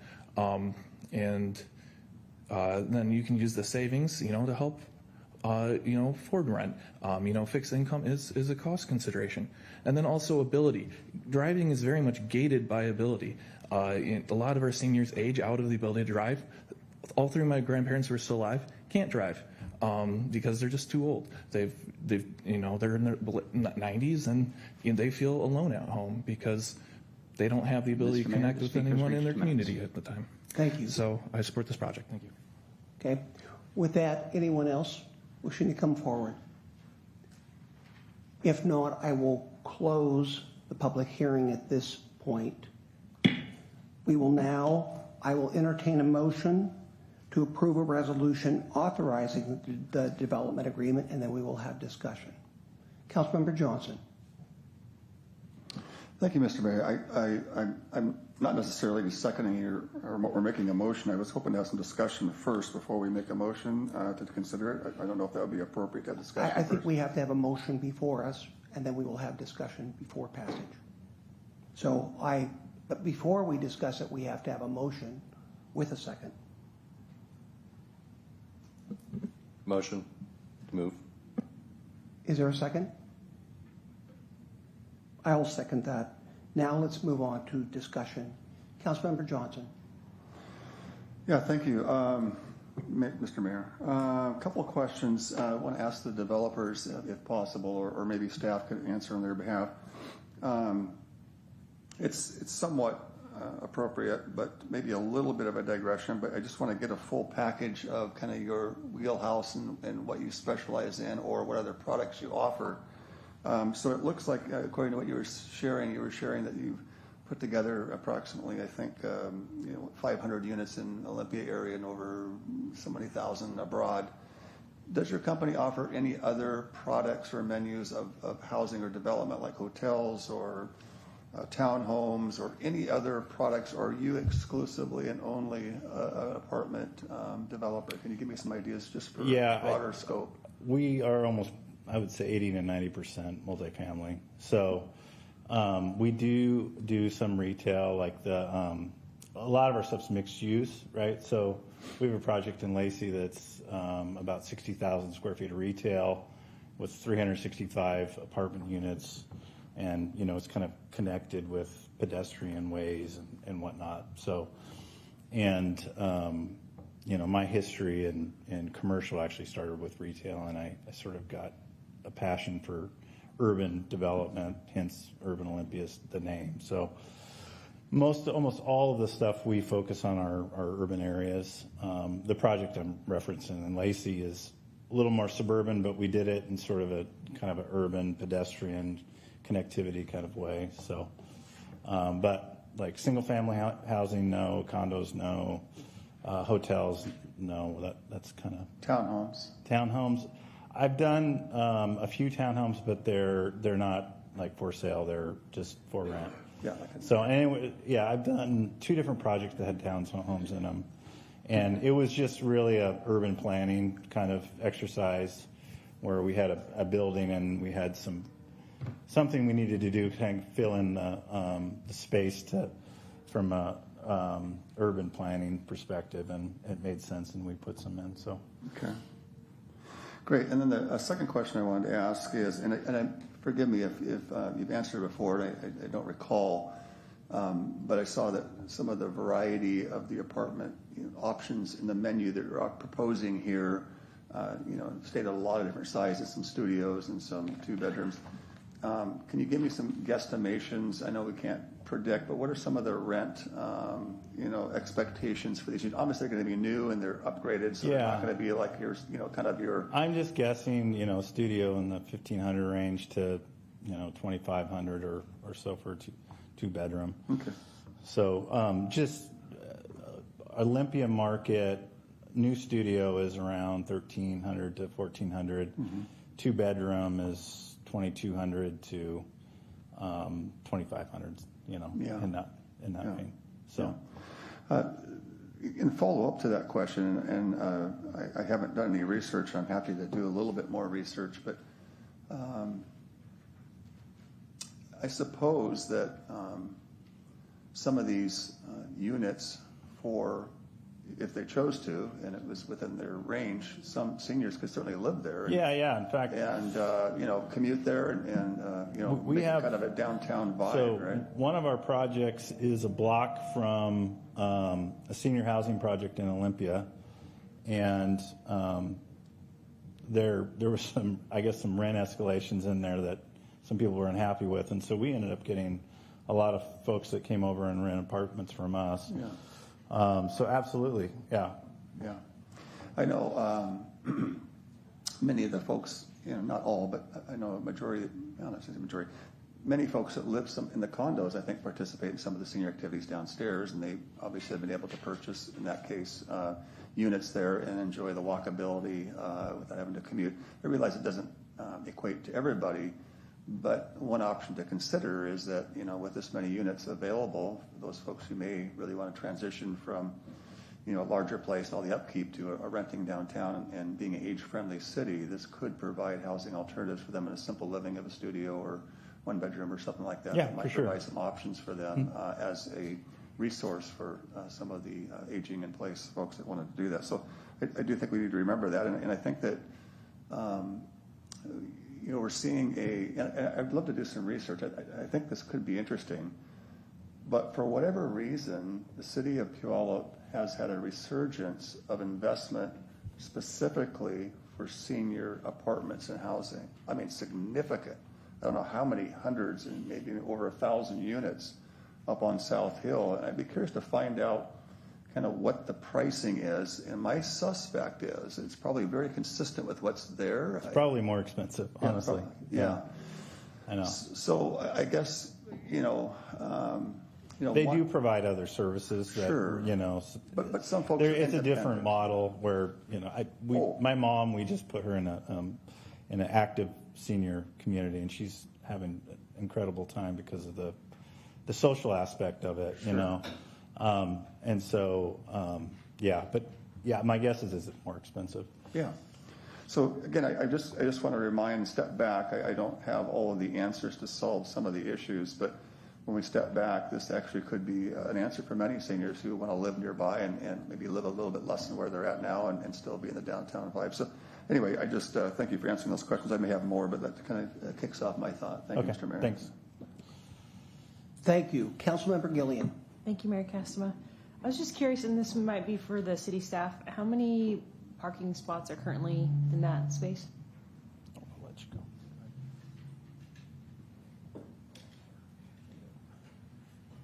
Brought the chair with me. So the total spots for the entire AOB lot is about 98. Is the total. That includes the area that is open to that's by permit during the day. It's kind of the south side of the lot, and then the other side where police station and the activity center, that is about 70 total spots. So 70 for our seniors? It's not just the seniors, it's also for the public safety building, for the police and the jail. Okay. So I just don't want our senior citizens to feel like they're not heard. I don't want them to feel forgotten. They're very, very important to us. Obviously, we all have parents here. I really appreciated the gentleman, and I don't know if I still see him in the room, who just recognized we do need to grow and develop. And then he came up with his 3 solutions, which, I just really appreciate when citizens are frustrated and like, I don't have a solution, but I think here's some ideas. And I'm not as great as my other colleagues who are really good at mapping out their thoughts on the spot like this. I tend to think kind of quickly and do I kind of already know where I'd like to see Puyallup go, but I also don't want to just make my thoughts go there. I want to slow down and say, hey, how do we take better care of our citizens, especially if they feel so not included or pushed out? And so I would like to challenge our city staff to come up with a better articulation, maybe even a senior citizen bus where there's a full-time position while the senior center is open. They are transporting our senior citizens from some other parking spots where we know we have parking. I just want to find a creative solution to say, hey, we're going to be intentional about taking care of you, but we also need to be intentional about growing our community and supporting our businesses downtown. So I don't know if that's a motion I can include in on this wonderful conversation right now, but I do want us to look at some alternatives on how we can take better care of our citizens. And even with the ADU, forgive me, the handicap parking, ADA, thank you, not ADU, ADA. The ADA parking number grow a little bit closer to the senior activity center. I'd just like us to get a little bit more clear for our senior citizens to make sure they feel supported and heard, and look at potentially hiring a staff person to be a transport for a parking lot during their hours of operation. Well advertised senior activity center activities so they know when to show up. They know they're going to get a ride from a parking lot that might be further away. I just want to see something that we're actively taking care of our seniors. So I just want to put that thought out there for the council to consider. Thank you. Councilmember Adler. Thank you, Mr. Mayor. I could filibuster for about 24 hours on this topic related to parking in the downtown core, but I want to be fair. I want to reiterate what I said in the past. I support this project. I live in the condos. I was very fortunate to buy my first home in 2018, my first condo in that building. I'm on my second condo in that building. I sold the first one. I was very intentional about where I wanted to buy. There was no option B for me. There was only option A, and it was to get into that building. And it is because of much of what has been shared here tonight related to what my colleague here on my right shared, related to folks in their twilight years likely wanting to live in a smaller place where they can travel by foot to healthcare, dining, social activities, etc. And I agree with my colleague all the way down on my left related to we have to find some solution to the parking issue for the activity center and, frankly, for the residents that live downtown within this mile radius, half a mile radius. But I want to be fair, like I said, because I do support the project, as I have said before. I support the project because it is what Puyallup needs. There are folks in their twilight years that want to live in a building like this. I know because I'm neighbors with many of them. And I know that there's many people like me who can't get into homeownership for whatever reason. It wasn't going to happen for me. It absolutely was not going to happen for me. If not I received a very humble inheritance, which I used to purchase that first condo. And that's what I support. And that's what I like about this project. But there's two things that we're talking about here. And what I'm about to talk about is not necessarily related to the project itself. And I want to be very clear about that. I support the project. I do. It is, in my opinion, the right thing, and it is what Puyallup needs. As folks have heard me say before, I am a third-generation Puyallup person. I am very proud of that. It's probably why I say it 500 times a day. Okay? Despite that, I recognize our history and our heritage, and that is also very important to me. But it is time for us to obviously build more housing, but look to the future. And that is what drove me to run for public office. Now, we are talking about two different things here. Not related to the development itself, although I have to say that it seems to me that the parking element in the development proposal is really related to what is coming down from the state of Washington and their housing requirements. The legislature, sine die, adjourned on Sunday. It was one of the biggest years for housing legislation, affordable housing legislation, in 5 years. Second to the 2024 legislative session. For instance, a bill sitting on the governor's desk right now is Senate Bill 5184 concerning minimum parking requirements for developments, mixed-use developments near transit centers.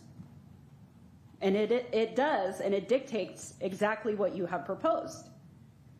So we have to be really clear that much of what is being proposed right now is in direct response to what is being required by the state of Washington. Okay? Now, I'm very concerned about parking. Everyone can run the tapes for the last year and a half. I've been talking about it for a long time. But what is important to remember that despite my support for this project, and not so much caring, frankly, about the ratio from units to parking stalls, is that Puyallup is in a scenario where, like I said, we are having to mitigate transit-oriented development requirements from the state, which I personally think is good. But we also live in a county where our transit system is our local transit system is woefully underfunded, has not seen an increase in funding for over a decade. Okay? So until we see more and better transit options in our city, in our county, we are going to have to continue to deal with parking mitigation issues. So, begs the question, what are we going to do about it? Well, that's where I very much would like for the city, and again, this is not on y'all, right? Because again, I very much believe you're doing what you are seeing happening at the legislature, and that's, whoever's advising you is very wise, very wise. But we have a real situation in the meantime in Puyallup about our parking infrastructure. We do not have enough parking infrastructure, period, full stop. I've said that multiple times. Run the tape.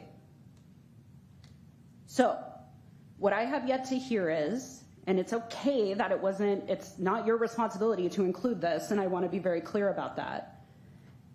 But what I haven't heard yet is how we're going to mitigate parking during construction for the activity center and those that live in the area. And what are we going to do with our big events and the loss of parking during that time, not just construction, but for the long term? We had a downtown parking study that was adopted, and I voted against. And at that time, I said, I am not sure that this parking study takes into account future growth, residential growth in downtown Puyallup. I think that was like earlier this year. Here we are. that parking study, in my opinion, and I said this from the dais before, was not comprehensive in my opinion. It was not. We need to have better utilization of parking stalls on 2nd Street, right outside the east entrance of the activity center, of which none of those stalls are ADA compliant. I also am curious about the downtown parking study and what we implemented and changed, how that, what we passed and what has been implemented, how that considers or considered loss of parking infrastructure downtown. I further question resident outreach and education on downtown parking. I think it's time we bring the parking study back, because again, until there is better investment in local transit and otherwise, we are going to continue to be in this situation. And we can ignore it and just tell people, we'll park further. I saw a video from a local influencer the other day. They visited the farmer's market on Saturday. The first thing out of their mouth, I love this farmer's market. I'm so excited to show you guys what's all here, but parking was crazy and I had to park far away. Now, what that means, I don't know, but you know, in regards to change, we are at the precipice of change. Change is never easy, but we have to deal with it. I thank you very much for choosing Puyallup. I thank you for wanting to invest here and do right by our residents and prospective residents.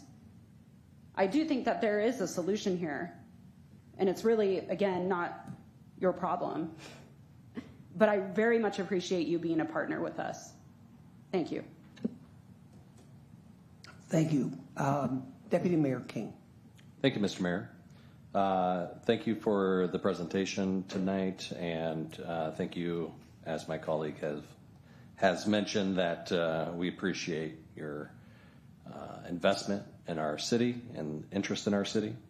But tonight's conversation goes obviously a little bit deeper into the activity center and the seniors that occupy it.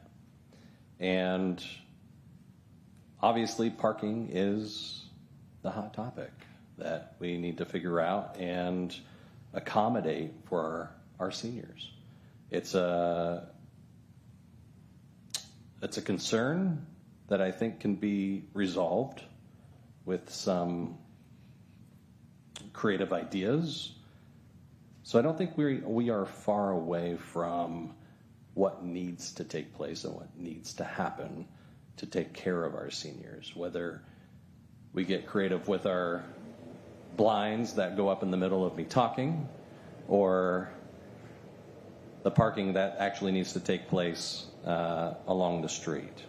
So one of the other things that I just want to briefly mention is, you know, we do have an ever-increasing senior population in our city, and I'm very supportive of our seniors and what the activities center provides.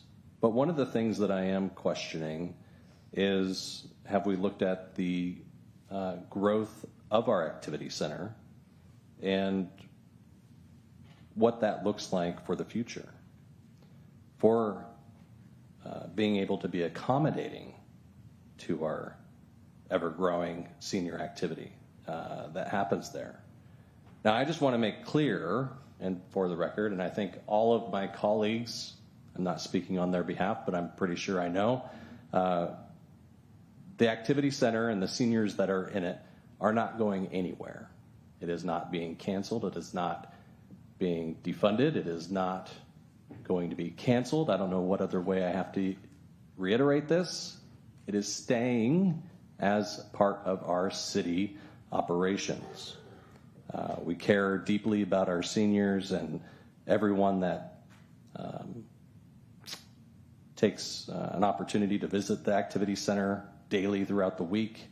And we want to make sure that they're is a place for our ever-growing senior population.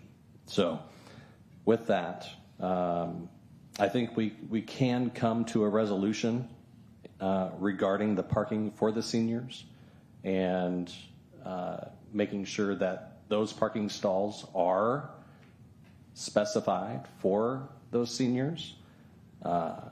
And I look forward to addressing that. And I think that on the grand scale of things, I think that is very important, but solvable.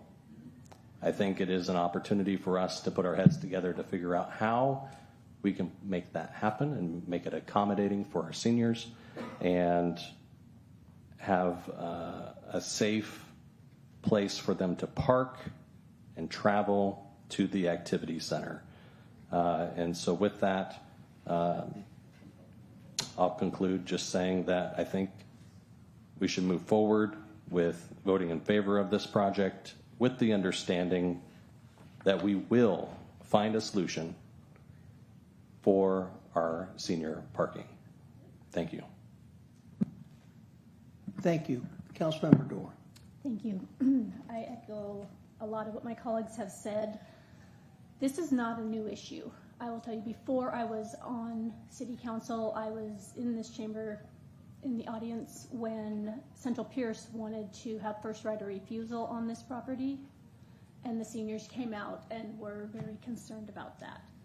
I still remember that, and it ultimately came down to where Central Pierce pulled out of, they didn't want it. They canceled their request. I too support this project, and I appreciate we had the opportunity to go visit some of, I was going to use your first name, I apologize. I know I was going to say Walker John, but that's not the development company, Urban Development, thank you. But what we tend to do is we talk about the infrastructure last. And you hear that over and over. We build things, but then we have the road impacts. We build things, and I feel like we've gotten this one backwards. I think we should have, the public hearing, or the open house was Friday, and then it was again Monday. The council has not had that presentation back from what they heard from the senior community. And so, and I've had some conversations with the city manager recently, but about, what is the population? How many people are in the senior center on a daily basis? I don't know, like what we've heard tonight about the market, but is the senior center, and I apologize, I don't know this, are they still doing pancake breakfast and things like that on Saturdays? I know they're not, the programming is not open on Saturdays, but is the senior center being utilized on Saturdays? We have a lot of issues, and it's not, I agree with Councilmember Adler, this is not on your project, this is on us. And so I'm not comfortable voting tonight for this because I feel like, when are we going to get back to it? When are we going to address the issue? So we, as a council, as a city, have failed to address these concerns that have been going on long before I was here. I do want to support this project, but I think that we've spent a lot of time on becoming an aging in place city, and we do have that designation, Paul. We are an aging in place city. We were the first one in Washington State. So what does that mean to us? We need to, again, at the time when we were doing that, I said it can't be just words. If we're gonna do that, we need to mean it. So the peak times, the parking study, parking. What am I thinking? Yeah, parking study. I'm not sure about those things, and I don't know how that parking study is in. We did the Cornforth lot. Now we're doing this lot. I would like to see city staff really get creative and fast, because I think the seniors do deserve some reassurances on this. We cited it. Years ago, council, I remember when the senior center was on the AOB lot. We put it here. So how did we do this without considering? And it is not the senior center parking lot. As the city manager said, there's some public spaces there, but they do have permitted parking there. But we keep hearing we're taking away the senior center. We also have to remember that the police department is moving up on the hill. So Central Pierce, they have 3 people on staff at a time in that station. They park behind. They're not in that lot.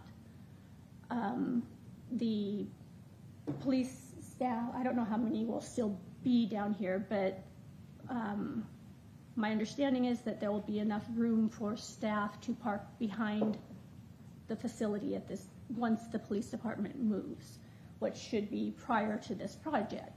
So that diminishes some of that 70 spaces that are from the public safety lot. And I have no idea, I don't know if staff knows. City manager, do we have any idea how many? I have seen city staff park in that lot. Do we have any idea how many of those 70 are being used by city staff?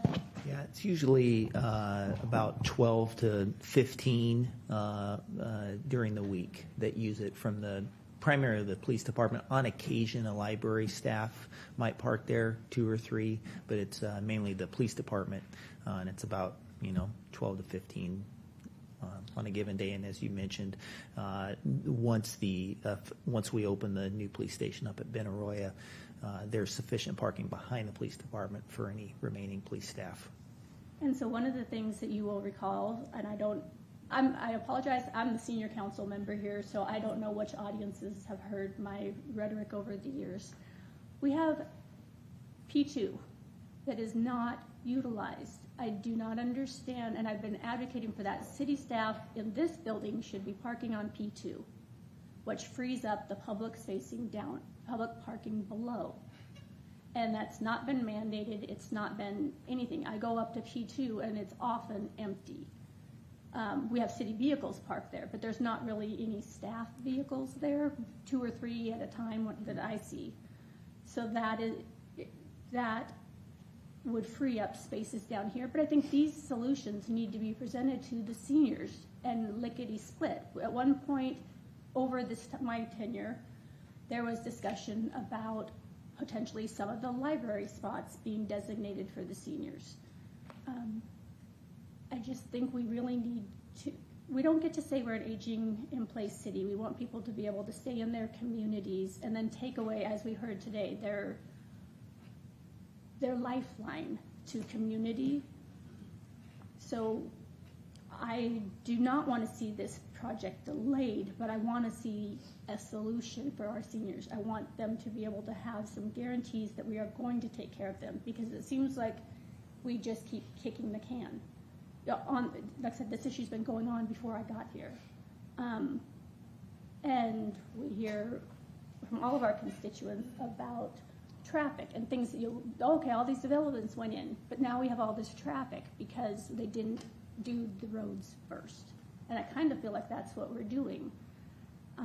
So that's all I have for now. Okay, with that, Councilmember Johnson, this is your second time. Yes, thank you, Mr. Mayor. Yeah, I'm just trying to respond and try to be organic here for a second shot, so hopefully there's allowances for that. Currently, we have 98 spots.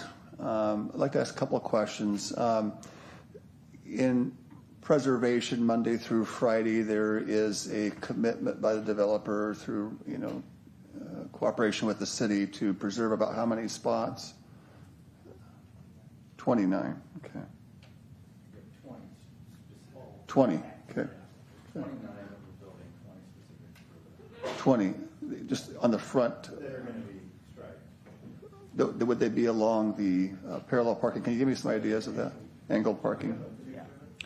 If you'd like to have, Walker, if you'd like to come to the microphone again, if we're going to engage in this Q&A, it's best that we have that on the record. Oh, sorry. Yeah, we're responsible for putting 29 in, and I believe 20 are specifically for the senior center. So, and we were, in the open house, we had a chance to talk to a lot of the folks that are concerned about the parking. And honestly, I think there's pretty simple solutions to this. We could probably get up to like 33 spots on that other side. And, you know, it's the city's parking, so it's not me to give it away. But, you know, I don't know what the number is. I do know, talking to Meredith, that there was actually quite a bit of work done on how much parking the seniors were. I mean, there were a number of studies done. I think, you know, overhead shots on how many people were parking in there and kind of estimations on who was using it. So I think the 20 wasn't just out of, you know, thin air. I think there was actually some work that was done to that. But if it's not 20, maybe it's 30, or we could probably figure out how to come up with 35.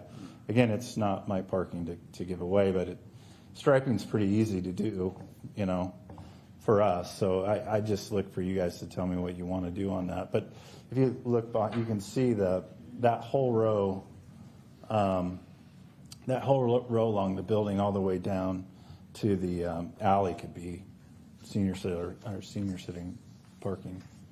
So okay, thank you. The next question I had is how many? I know you're building a garage for some of your tenants there. What's the capacity for that internal use that they might be using as well? Then. So our residents, I think we've got 100. Yeah, 100 parking spaces, and those are obviously all for the apartments. Right. Yeah. And that's for how many units? 138, I think. 138 units.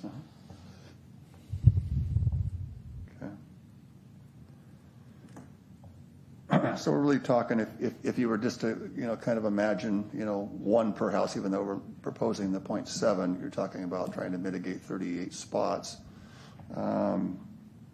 If you were looking at just that kind of concept. And originally we have 98 now, and you're proposing 100 to cover your residents, leaving a balance of 38 to be filled out somewhere on the street or whatever. Yeah, I mean, I've had this, you know, I've been doing this in Olympia since, I don't know, 2012, and I've had this conversation a lot. And, you know, we've been building on parking lots for 15 years. I mean, almost all of our construction's been on a parking lot, honestly. So we've been taking parking away and adding more residents, and we still don't have a parking problem. I know it's hard. People get upset when I say that, but there's such a perception of parking issues when it's not convenient. I mean, I spend a ton of time in downtown, and I, like everybody, like to be at the front door, but it doesn't always happen. Yeah. And if you have to park a couple blocks away, it's not the end of the world. And so the other thing is, I mean, honestly, there's a lot of people that live in urban areas who don't have a car. They have a bike. I mean, bikes are huge in these. We put in bike rooms and they're full. So, and one of the things that attracted me so much to this location was the sounder train. You guys have that's an incredible amenity for the downtown. We don't have in Olympia. So anyway, I'm very sympathetic to the seniors. I got a chance to talk to many of them, and so I don't. I think there's what I told the folks I talked to today was we have just a parking issue we've got to solve.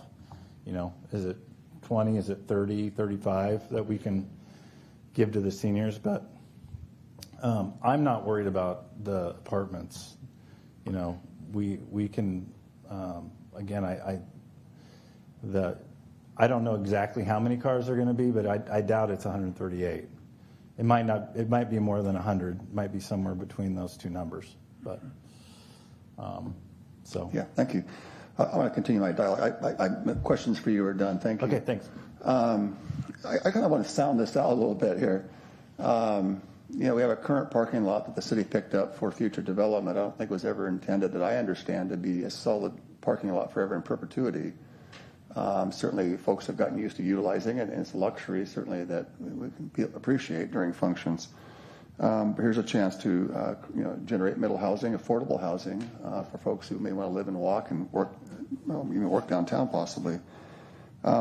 Just again, not analytical traffic studies or parking studies, just trying to be objective in a kind of common sense perspective. If we just use the math, and it could be bad logic that they're going to create 138 units, but they're going to provide 100 of those for their residents. At the worst case scenario, we may have 38 spilling on the street. And that's redeveloping with all this new housing and retail and only losing a loss of 38 parking spots. It doesn't seem atrocious, but certainly aware. I also think too, and believe, sometimes, and I'm going to speak for myself and my maybe tainted view on bureaucratic processes being involved in a kind of system, is that sometimes I think that we have big hearts and big convictions, and we overanalyze things that can be worked out along the way. And so I think we want to solve every problem before we move forward, and that's why was mentioned earlier, we've been 20 years we haven't developed this property because we've been trying to overanalyze every question and things up front. So I think there's at some point in good faith to move forward, especially when there's a will. I think by most everyone I've heard in the council, they support this process or this project, but they are concerned with some of the issues of parking. I'm absolutely convinced and extremely comfortable that if we were to move forward, that we can figure out some of the issues along the way for the parking that would satisfy the majority, I think, of folks that are concerned about the parking specifically for the seniors. So I think there's a good faith element that we could move forward in good faith, knowing that we're going to solve it along the way, figure it out. I do think that Councilmember Gilliam had a great idea for possibly some really close shuttles, that we could do very easily. One of the things I just want to think out loud, right? Because again, this is things that we can develop down the road without delay and wait for things. We can do more than one thing at a time. But I do know that the city recently purchased a lot that probably could have, the gentleman's house that we bought and tore down, which is right behind, it's not even a block away from the senior center. It's not 2 blocks or 3 blocks. It's about a block away, if even a block. You can see it from there, that we could perhaps utilize for that. And if we had that, how many spots could we estimate that if the city decided to develop that for some kind of additional parking for the seniors, what could we anticipate to mitigate? Because that's something on the table that's right here, right now, we own. Just pave it.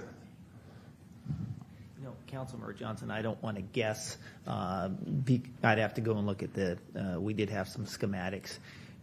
At least 10. There could be more. I think it's more than that. Yeah, but I don't want to way more. I don't want to overpromise. I'd rather. I would think at least 20 in there without too much of a problem. What's the square footage on it? They probably would know if you had a 15. 15. 15. 15. Yeah. Okay. So that's 15. That you can actually see. It's like almost walking kitty corner. That you could do that. That you'd be able to seniors, even exclusively to seniors, if we wanted to. The other thing too, and I think Councilmember Dorr had mentioned, again, we can work in tandem as these, because nothing happens overnight. One of the things that we could be looking at is, I understand at some point that the fire station is going to be vacated from right at kitty corner across the street. Is that still correct, Councilmember Dorr? Just kind of want to make sure I'm on the right page here. Yeah, I'm asking a question. Yeah, please do. So that is their intention. There is no ground lease or anything at this point signed. Yeah. So theoretically, in perhaps a short period of time, we don't know. That's literally across it's kitty corner, right? So, and there's probably another 15-ish or 20 lots. So we could mitigate this just on 2 lots that we already own that is really close proximity and still allow for middle housing and major economic development and housing for many seniors who may want to live there and walk there. So I think our concerns are valid. I believe that those concerns will be addressed because this is not going to be done in a year's time or 2 years. So they can be addressed along the way as we are conscientious about that and working that through. So I just am not a fan of proposing that we delay or postpone or abort until we have everything figured out now. Otherwise, we just really become a bureaucratic reputation that most folks in the private sector would realize that, that we just don't get stuff done, very long because we try to solve everything before we actually activate, when some things can be solved with a good intent along the way. So those are kind of my thoughts on that, and I'm hoping that we can move forward in good faith, knowing in goodwill that we will address these issues. I don't sense anybody on this dais that would want to sneak something through. We will figure it out. It will work out fine. And I do believe, with the exception of a few people, the overwhelming majority of the community will support, be grateful, utilize, and implement the vibrancy that is about to come if we move forward with this and other projects down the road, and our city will become a place to be desired, not just a visit, but to live, work, and play. Thank you. Thank you. Councilmember Adler. Thank you, Mr. Mayor. So I just want to be clear again that I support this project, and I'm willing to support it, and I will vote for it tonight because I don't believe in holding the development hostage to a situation and an issue that the city needs to be dealing with independently of this development proposal. So I am so grateful that my colleagues this evening want to solve the parking issue. I agree with you, Councilmember Johnson, with what you just shared. In your perspective, I just wish that this would have happened and this conversation would have started when I started talking about it, because I think that this conversation would be very different. But nonetheless, we are here to solve problems, and I very much hope that the city will work with council to solve this problem and to open up the study that we reviewed earlier this year, late last year, all of it, and take that into consideration, because this is actually bigger than just the senior stalls. And again, I appreciate your willingness to share and give and partner. It's very generous of you. It shows your commitment to solving problems, which I appreciate. I think everyone appreciates.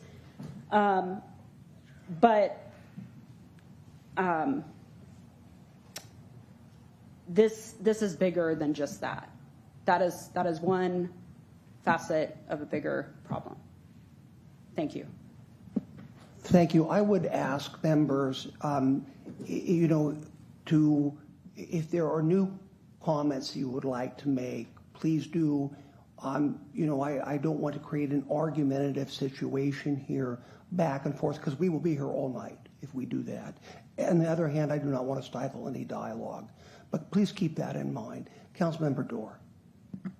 City Manager Kirkley, I have a question for you.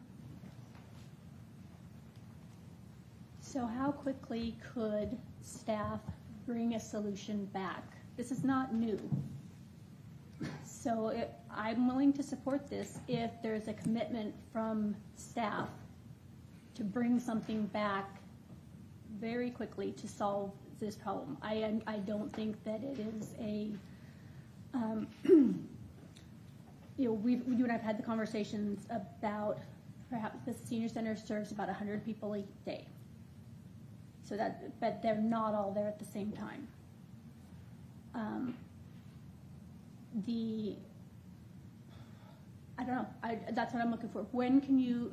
Because I do feel like the open house was Friday and today. Mm-hmm. Council didn't have that opportunity to hear from the seniors on that, and so we have, and we need to address it. So what is it that you would propose to solve this problem, and what is the timeline? Because I think that the seniors deserve to have, as I don't know who. I think it was Councilmember Gilliam. They need to be heard. They need to know we heard them. Mm-hmm. And they need some reassurances if we're going to move forward with this project. Yeah. So I think, first of all, hearing from Walker and Ron of, their willingness to work beyond just the 29 stalls, I think that's important. So, in terms of a timeline, we obviously have heard from council that you all want us to address this as best we can, and we will. and we can have discussions about what that would look like. I mean, Councilmember Johnson had mentioned the lot behind the PD. That certainly is an option.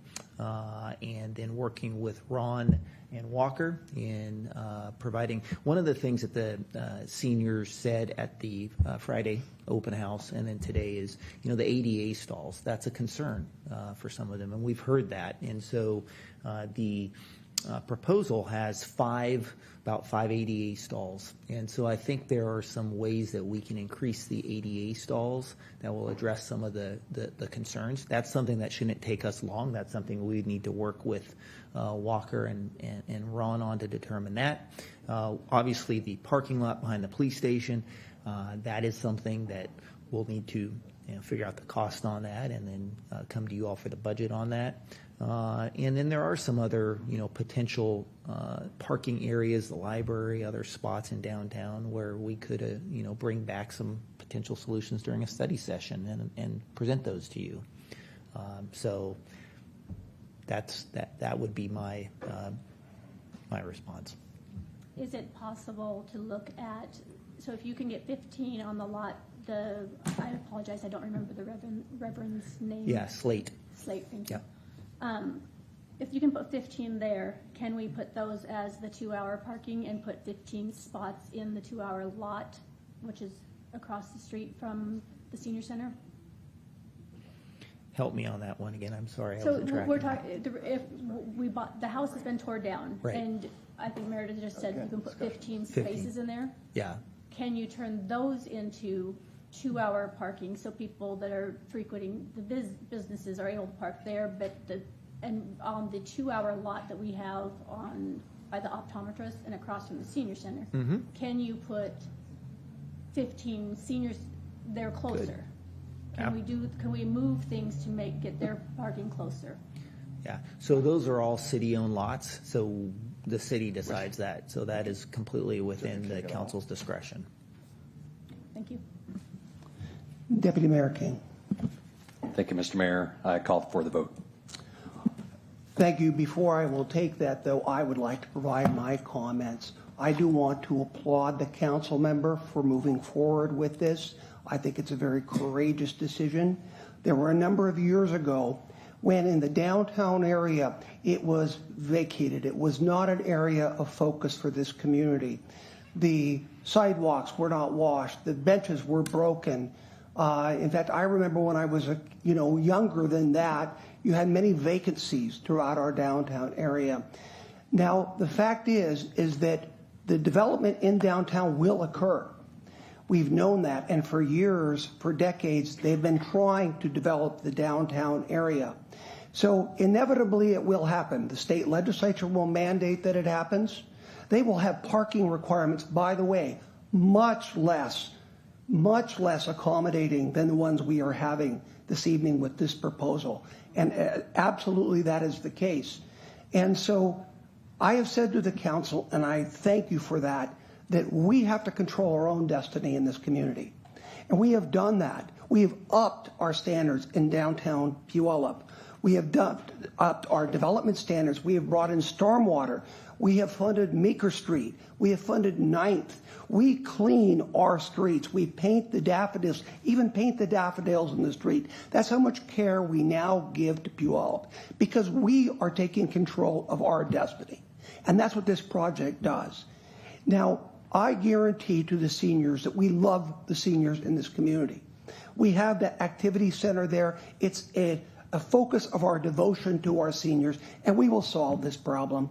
We will make sure that they are accommodated, and whether we put a proclamation forward to that effect, saying that in fact we do value them, and I will apologize that maybe we have not done everything we can to be a senior accommodating city, but we certainly strive to do that, and we identify that as something we want to put more funds, more focus on. As to parking, I will say we have been somewhat cognizant about our parking. It was Councilmember Dorr, when she was, I believe, a council member or the mayor, negotiated hard with Sound Transit that all of those 800 spots, unlike other areas throughout Washington State where Sound Transit has a garage, the city of Puyallup gets those every day from 11 o'clock on. Anyone can use those, and on weekends, they're completely free. That's 800 spots in our downtown area that are completely accessible by the public. Now, all those that go to farmers market, we have to let them know that that is there. And I've seen the publicity. It's 400 steps from those to the market. We have to get people used to that. And if we have to get some sort of a transit vehicle to shuttle people back and forth, then we shall do that to make sure our downtown remains vital. But folks, that development over there, clear back when I was in the state Senate, I received money to put specifically into the infrastructure of that lot for future development. And it wasn't going to be a parking lot. There's far more in that lot invested to where it was going to be a structure, an office building, or a multifamily as this development is. So it was going to happen. But I am very satisfied that we have an excellent developer, someone who we have viewed their projects in Olympia, and they are of exceptional quality. And this is a person who not just builds something and then sells it off to somebody else and lets them go ahead and manage it and profit from it. This is a person who builds a structure and then he stays there for years, his company does, and they continue to manage and they care about it. That's the kind of developer we proactively went out and found for this community. And we've done the same with the Campbell Cornforth development, and that's how we'll continue to do it, because we believe that we need to be in control of our own destiny. Otherwise, I got to tell you folks, people will come in, they'll exploit this community, and we'll get things that you, the community, in 50 years will say, oh my God, how did they ever allow that to happen? We don't want that to happen here. And these are tough votes. So I thank every single council member here this evening. To the seniors, I assure we'll be very diligent in attending to what their issues are there, making sure that is a vibrant, viable center, and what we have to do to make that happen. So with that, I'll go for a vote. I appreciate you letting me go ahead and give the final word on that. With that, we will go for a vote. City Clerk, does this require a roll call? Okay, with that, all those in favor indicate by saying aye. Aye. Those opposed, nay. Okay, please note that the vote was 6-0. Okay, there is I would now like to entertain a motion to approve the purchase and sale agreement. Is that moved? So moved. Second. Moved and seconded. All those in favor indicate by saying aye. Aye. Okay, with that, let's move on to sub 5B, public hearing, first reading of the 225 comprehensive stormwater plan. And can we have the stormwater engineer, Kelton Parker, please come forward with a presentation. All right. Thank you, Mayor Castema. This will just be a quick kind of summary presentation on what was presented at the April 15th study session. For those of you that haven't met me, I'm Kelton Parker, stormwater engineer for the city of Puyallup. All right, so yeah, I'll just give a quick summary of the presentation on April 15th, kind of go through the schedule that the stormwater comp plan has gone through, and then recommendations.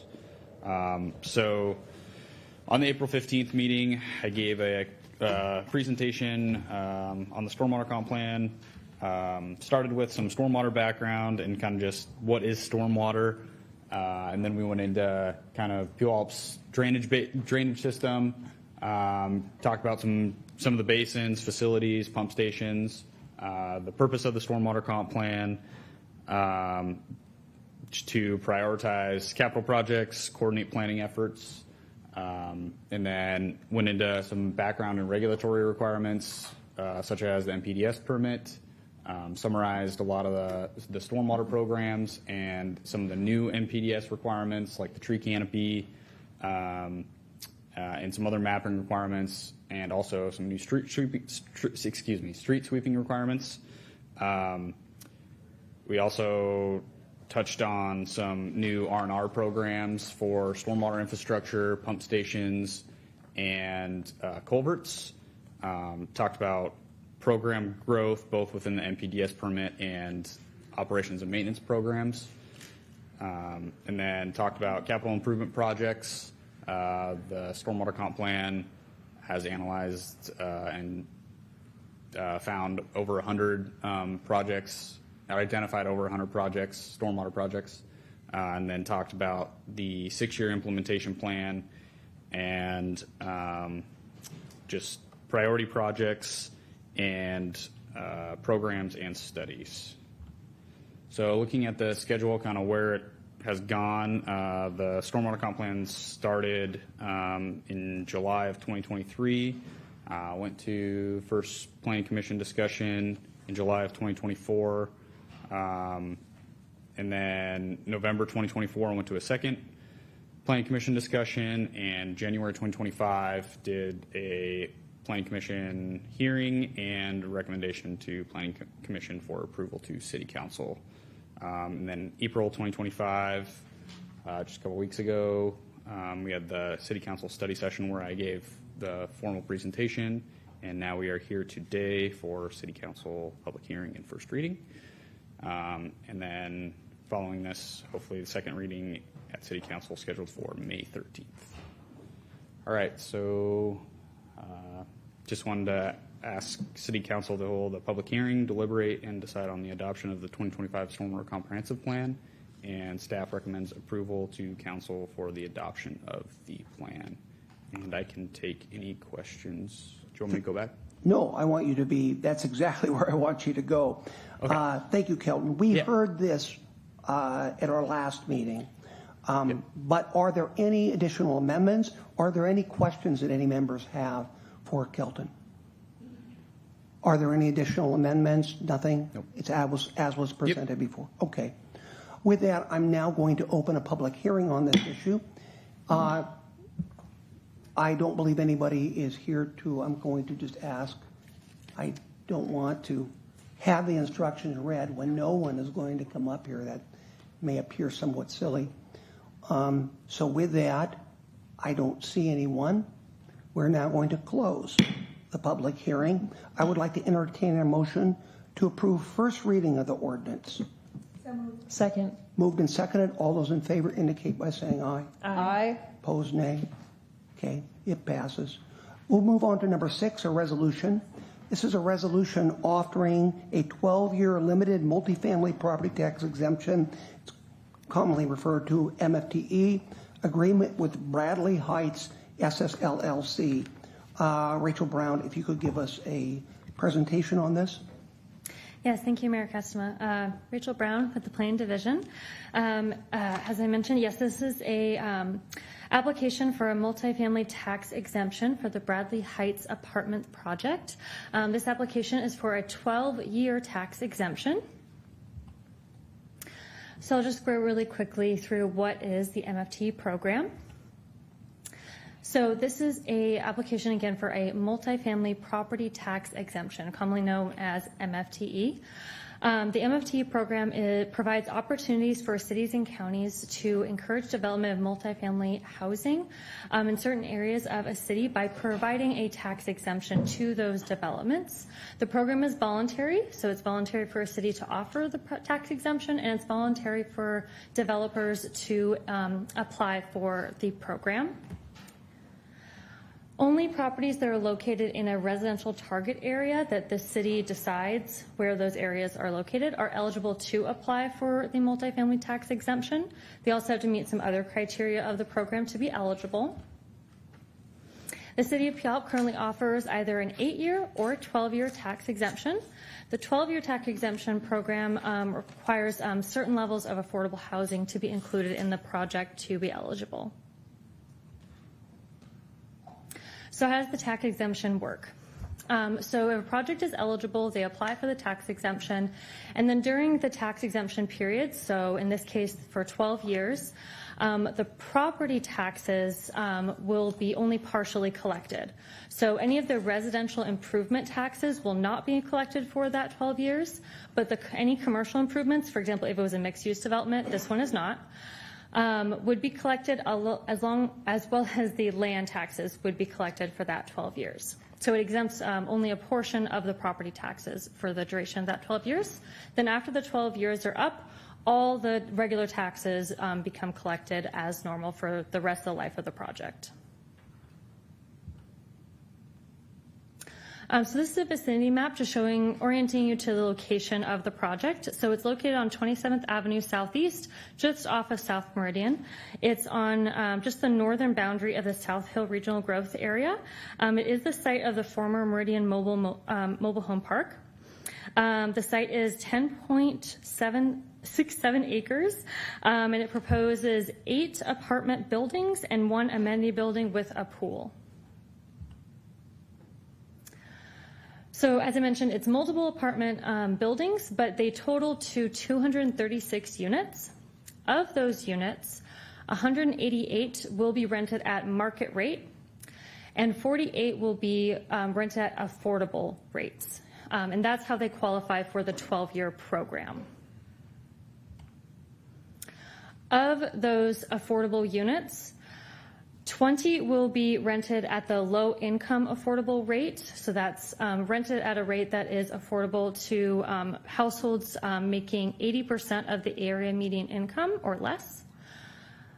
And then 28 will be rented at a rate that is affordable to households making a moderate income. So moderate income is defined as households making 115% of the area median income or less. So this is the timeline of how the program generally works. So the project applied for a conditional certificate. That's just verifying that their application meets all the requirements of the program, which it does. Then the City Council reviews and approves the contract for the proposal, so generally outlining what the agreements are between the project and the city. So they're going to construct this MFT project, they're going to rent certain number of units as affordable and meet other criteria, and that's their agreement. Then they have 3 years to meet their obligation, which is to build this MFT project. Once they build the project, then they'll apply for a final certificate once they get occupancy of the units through their building permit. And that's to say, see, city, I did build what I said I was going to build. Once we receive proof of that and they apply for the final certificate, we'll issue them a final MFT certificate, and then they take that to the assessor treasurer to get their tax exemption. And again, that exemption will be for 12 years. And then once the 12 years is up, then that ends the MFTE program for that project. So this graph is something very similar to what you've seen before in other presentations about MFT projects. So it just is a very rough estimate of what we expect to be the fiscal impact just for the city taxes of a project of this size at this lot. So for the first 12 years, taking into account the city services that the city provides for a project like this, so library service, police services, water, sewer, things like that, and then taking into account that they do pay some taxes to the city still, so land taxes. There will be a net cost to the city, but it will be pretty low. Then once the tax exemption ends, the city will then get all of the taxes it usually gets for the duration of the project. So it's just this is estimated for another 50 years, for example. So just because it's hard to see the numbers, the range of annual net costs to the city for the 12-year exemption, again, is an estimate, is a cost of about $22,000 at the beginning of the 12-year exemption, then at the end of the 12 years, $42,000 at that 12-year end, and that's annually kind of going up. But then once the 20-year exemption ends, it's estimated that the city would get, $97,000, a little more than $97,000 in year 13, and then as the project valuation increases, going up to over $1 million. So the council action asked for tonight is to approve the MFT contract. The DPS director has already approved the conditional certificate because the project does meet all the eligibility criteria for the MFT 12-year program. And that's all. Thank you. Thank you, Rachel. Councilmember Johnson. Thank you, Mr. Mayor. Some questions about this. I think my understanding is correctly, but this was initiated at one point by the state that the cities had the opportunity to adopt and include in their program. So if it came from the state, is there any guesstimation on approximately how long ago this was initiated? Do we have any, is it 5 years ago, 10 years ago, 20 years ago? Has it been around a while? I don't need an exact number, I'm trying to get a general sense. It's about 25 years ago. About 25 years ago. And so I would think that if the state had a problem with this, they would have addressed it with all their legislative topics. I imagine that the current state government would support this continually. Otherwise, I'm sure they'd have it on the blocks. So it's clear that the state has felt that this was provided value to the constituents of the state. I would suspect that part of their reasoning was at least twofold and maybe more. One was to incentivize a portion of that for affordable housing for folks who didn't make as much, at the same time trying to stimulate new economic development and growth. So it's kind of this two-handed approach. With that in mind, over the years, at least 10 years on serving on this council and being somewhat aware, I haven't heard of too many people, whether it be residents, citizens, or industry, or even any kind of political party on one side or the other, screaming that this is a travesty. I think that both sides recognize the value that, hey, we provide some portion of that for affordable housing. Other sides might say this is also stimulating economic development, which is good for a city. So I think for the most part, there is some value to this. And as I was looking at the units, if I did the math just roughly, about 1/5 or so is getting some benefit out of all the units. So that's a pretty decent percentage that will be allotted and priced accordingly for those who maybe couldn't typically afford to live in a beautiful brand new unit with a pool and updated amenities at a rate, 48 units, that's 48 individuals or families that could perhaps afford it and live in our city.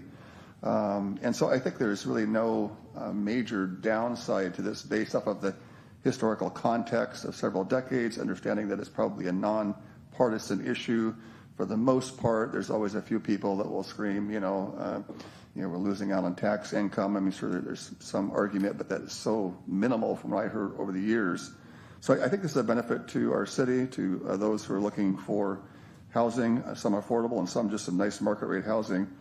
So I'd like to make a motion that we adopt this resolution 6A, authorizing a 12-year limited multifamily property tax exemption agreement with Bradley Heights, and I'd like to make that my motion.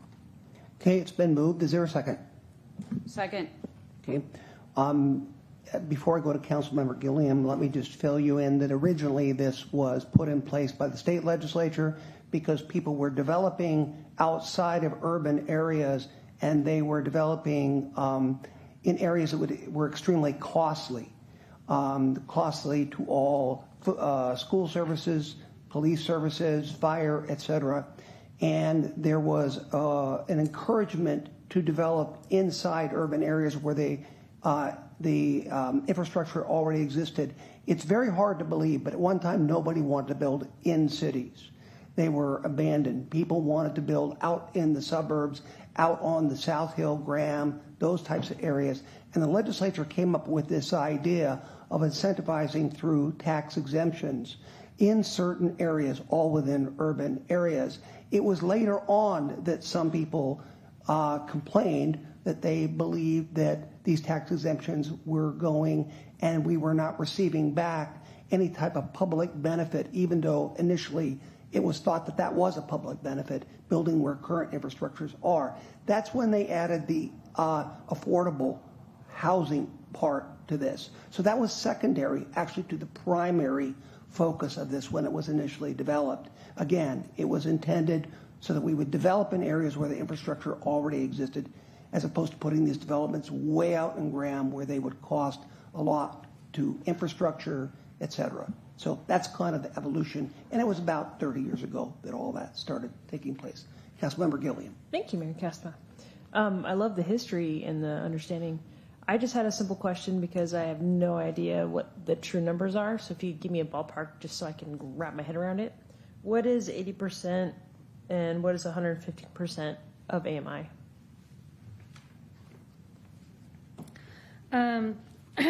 So the current area median income for a 4-person household is $120,800. And for a 4-person household at 115%, so moderate income, that would be $138,920. So that's annual income.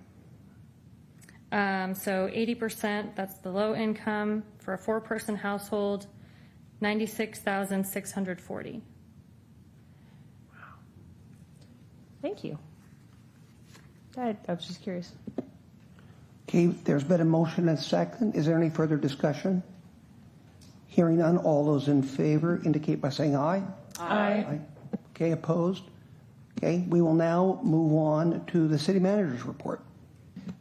Thank you, Mayor. Just no meeting next Tuesday. The next meeting is on May 13th, and the primary topic there will be first reading of the comprehensive plan that will be returning to you. Thank you. Thank you. We'll now go to council member reports. I will start to my left here. Councilmember Dorr. I won't pass tonight, thank you. Okay, thank you. Councilmember Gilliam. Thank you, Mayor Castma. I will try to keep this short and sweet, but there's been some really great things going on in our community that I've had the opportunity to be part of. If you don't know, the Washington State Fair is celebrating their 125th anniversary, and so I got to go to their kickoff event. Everybody who showed up to that was able to walk away with some party favors and some greater knowledge about the impact the fair has had in our community throughout the years. So I strongly encourage anybody who has the opportunity to be part of anything fair-related. You're going to hear a lot more about the rich history and the direction that the fair is going, including bringing back Do the Puyallup, which I'm a huge fan of. Yes. Also, I don't know which one to share first. Maybe I'll do this one first. I'm on the Puyallup Main Street Association board as the liaison, or I'm not sure what the official title is, but as a council member, I get to go to their board meetings and learn about all the great things that the Puyallup Main Street Association is doing for our community. And I believe a lot of us are a huge fan of our snowflakes through the holiday season, the winter season. Well, they decided to create a daffodil that will illuminate and replace the snowflake for a couple months out of the year. It's going to have a 3D effect. The wind will go through it, and it'll illuminate at night, and it'll have a little sensor throughout the day to charge, so it'll be lit up through the night. And I'm like, this is pretty legit. There's actually a practice one, a mock one, if you will. I want to say on Pioneer and Meridian here on one of the buildings. They're trying it out. If it's a huge hit, they're going to replace the snowflakes for a few months. Also, but wait, there's more. The farmers market, Jody is amazing. The team over at the Puyallup Main Street Association is amazing. They have a brochure, and I have one for all the council members for you to check out too. It's that is at the information booth with the heading "Hello Puyallup," and when you open this bad boy up, it has a map of all of like what restaurant do you want to go to? Where are you? There's some streets. There's like 59 locations on this cute little map that you can walk through in our downtown area and find whatever you need. And then there's a list on the back of events that are happening. And then there's a QR code that goes to a really amazing website that will map out, it links to the restaurant's website. So you can find out their menu, you can find out whatever you want. So I'm just really proud of Farmers Market for doing this. I also, pretty sure I saw this, they created an actual parking lot map and put it up for the Farmers Market because people are like, where do I go? So I'm just like super, super, super proud of, and I'm so excited for the city staff I know we're going to work on signage. I know we're working on parking, but I'm really proud of the organizations in our community that are like, hey, these are the things that we're help sponsoring. We should also help create solutions, and we're going to come up with a map. So I just wanted to do a shout out for them and say, well done. Thank you for all that time. Okay. Thank you. Is that it? Yeah. Okay. Councilmember Adler. Thank you, Mr. Mayor. We have completed our year of the present year College Appreciation Week, one for the Washington State University Research and Extension Center, which we celebrated in September of last year. And we celebrated Pierce College earlier this month, and that one of the banner events was held on Friday the 18th, I want to say, of the spring fair, and that was the Raiders rally at the fair. I had the opportunity to attend, and it was very well done. Pierce College showed out. They did a great job.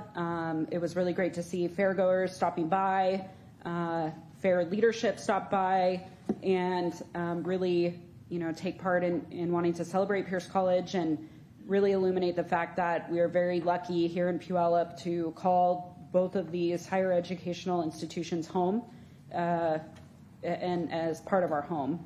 So thank you, and I want to thank Dan, our city clerk, for doing a yeoman's job and helping ensure that all of the events were successful. I think they were, and I appreciate your steadfastness in ensuring that they were, and that we continue to move forward in celebrating both of these institutions.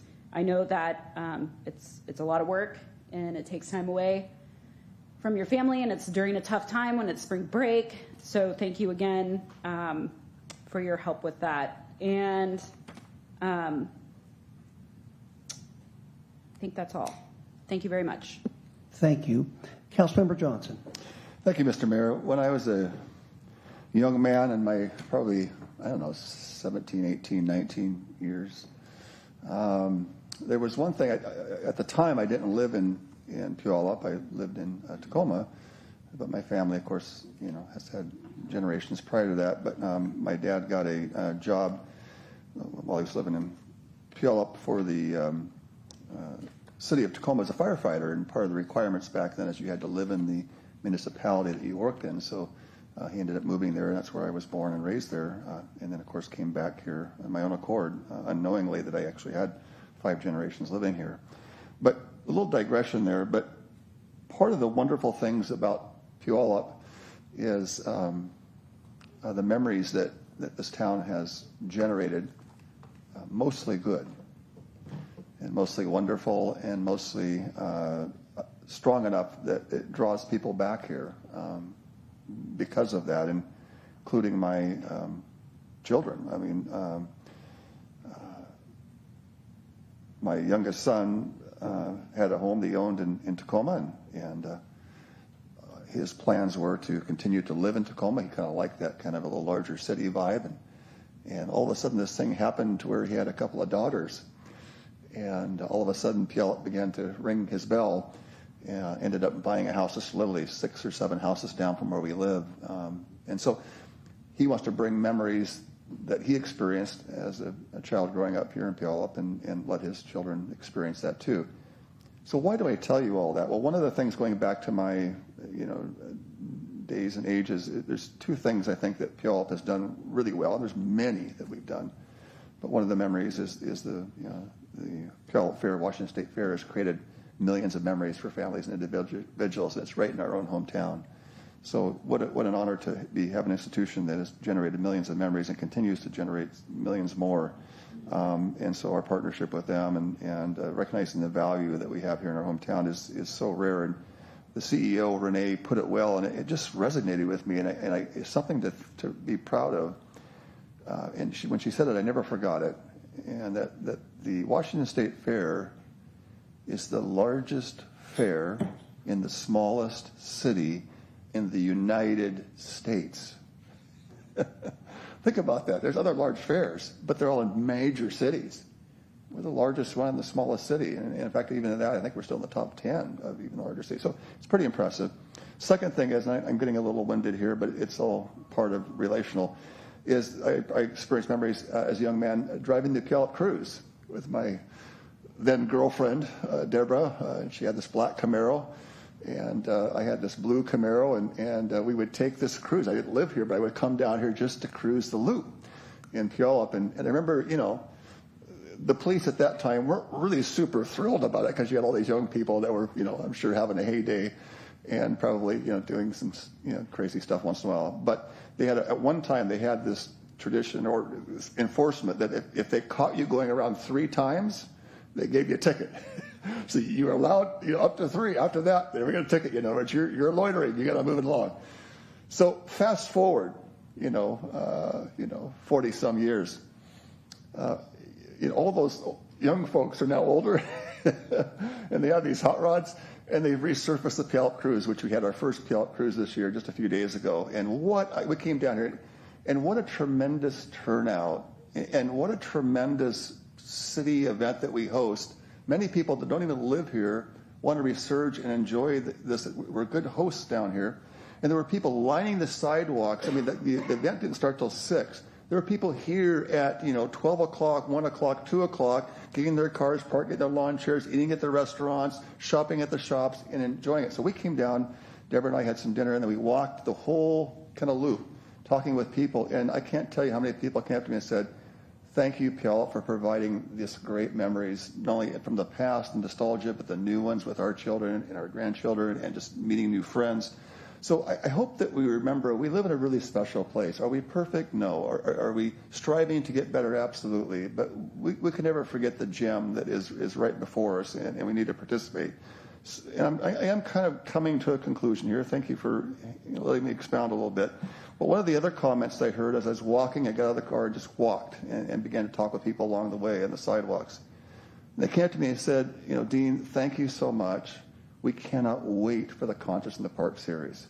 It's such a fun time. They bring their children, their girlfriends, their wives, and they have lawn chairs, and they have a good time. They're stoked about this, and they look forward to it." So I hear that, and they're just thanking me for, not that I did it, but they're thanking the city for all that we do in terms of really creating a wonderful thing. So that's it. Coming to a close, I had a chance I want to remind people there are many people who we also host the largest prayer breakfast in the state of Washington. It's the 46th annual Pierce County Prayer Breakfast.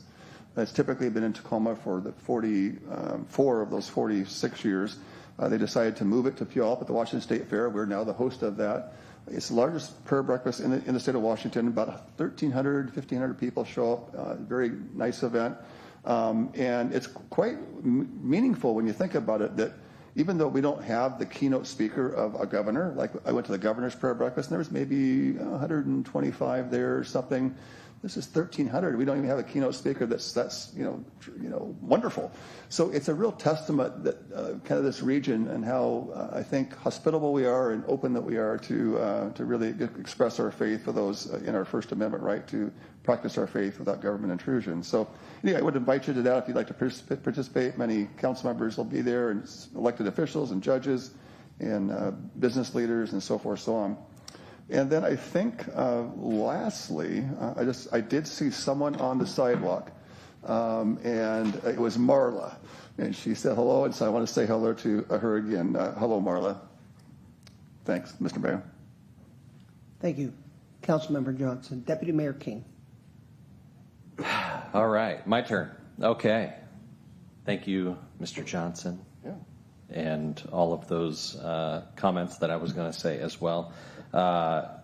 Very well said, and I wish that I was going to be here next week for the big event at the state fairgrounds, but myself and my colleague directly to my right will be in Washington, D.C., meeting with our congressional representatives, having meetings and working on behalf of the constituents of Puyallup, trying to do all the great things that we can provide and relationships that we can build with our congressional representatives back there, and looking forward to having those meetings along with the Pierce County Chamber of Commerce and those additional meetings as well. So we'll be gone all next week, and I look forward to reporting back with hopefully some good stories and good reports to be able to provide our great city.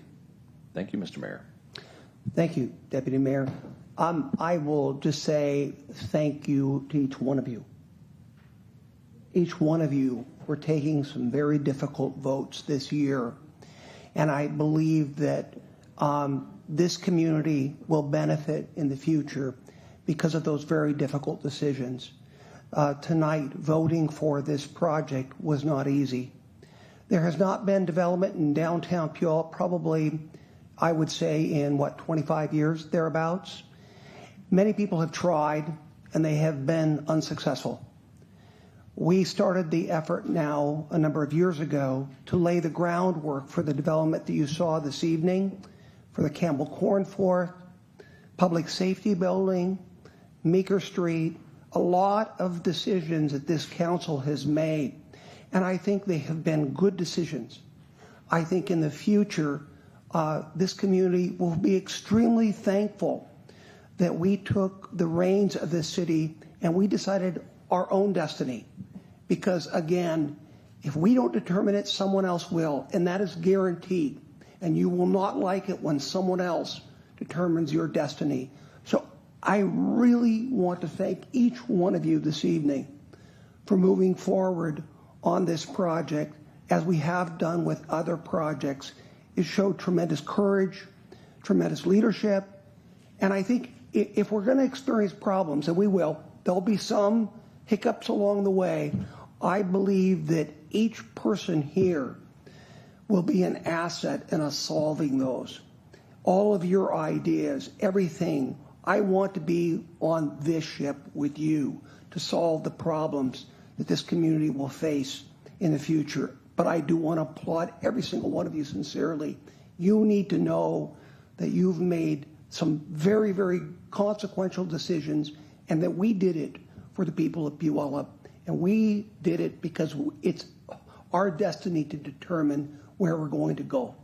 So with that, I want to thank each and every one of you, and this meeting is adjourned.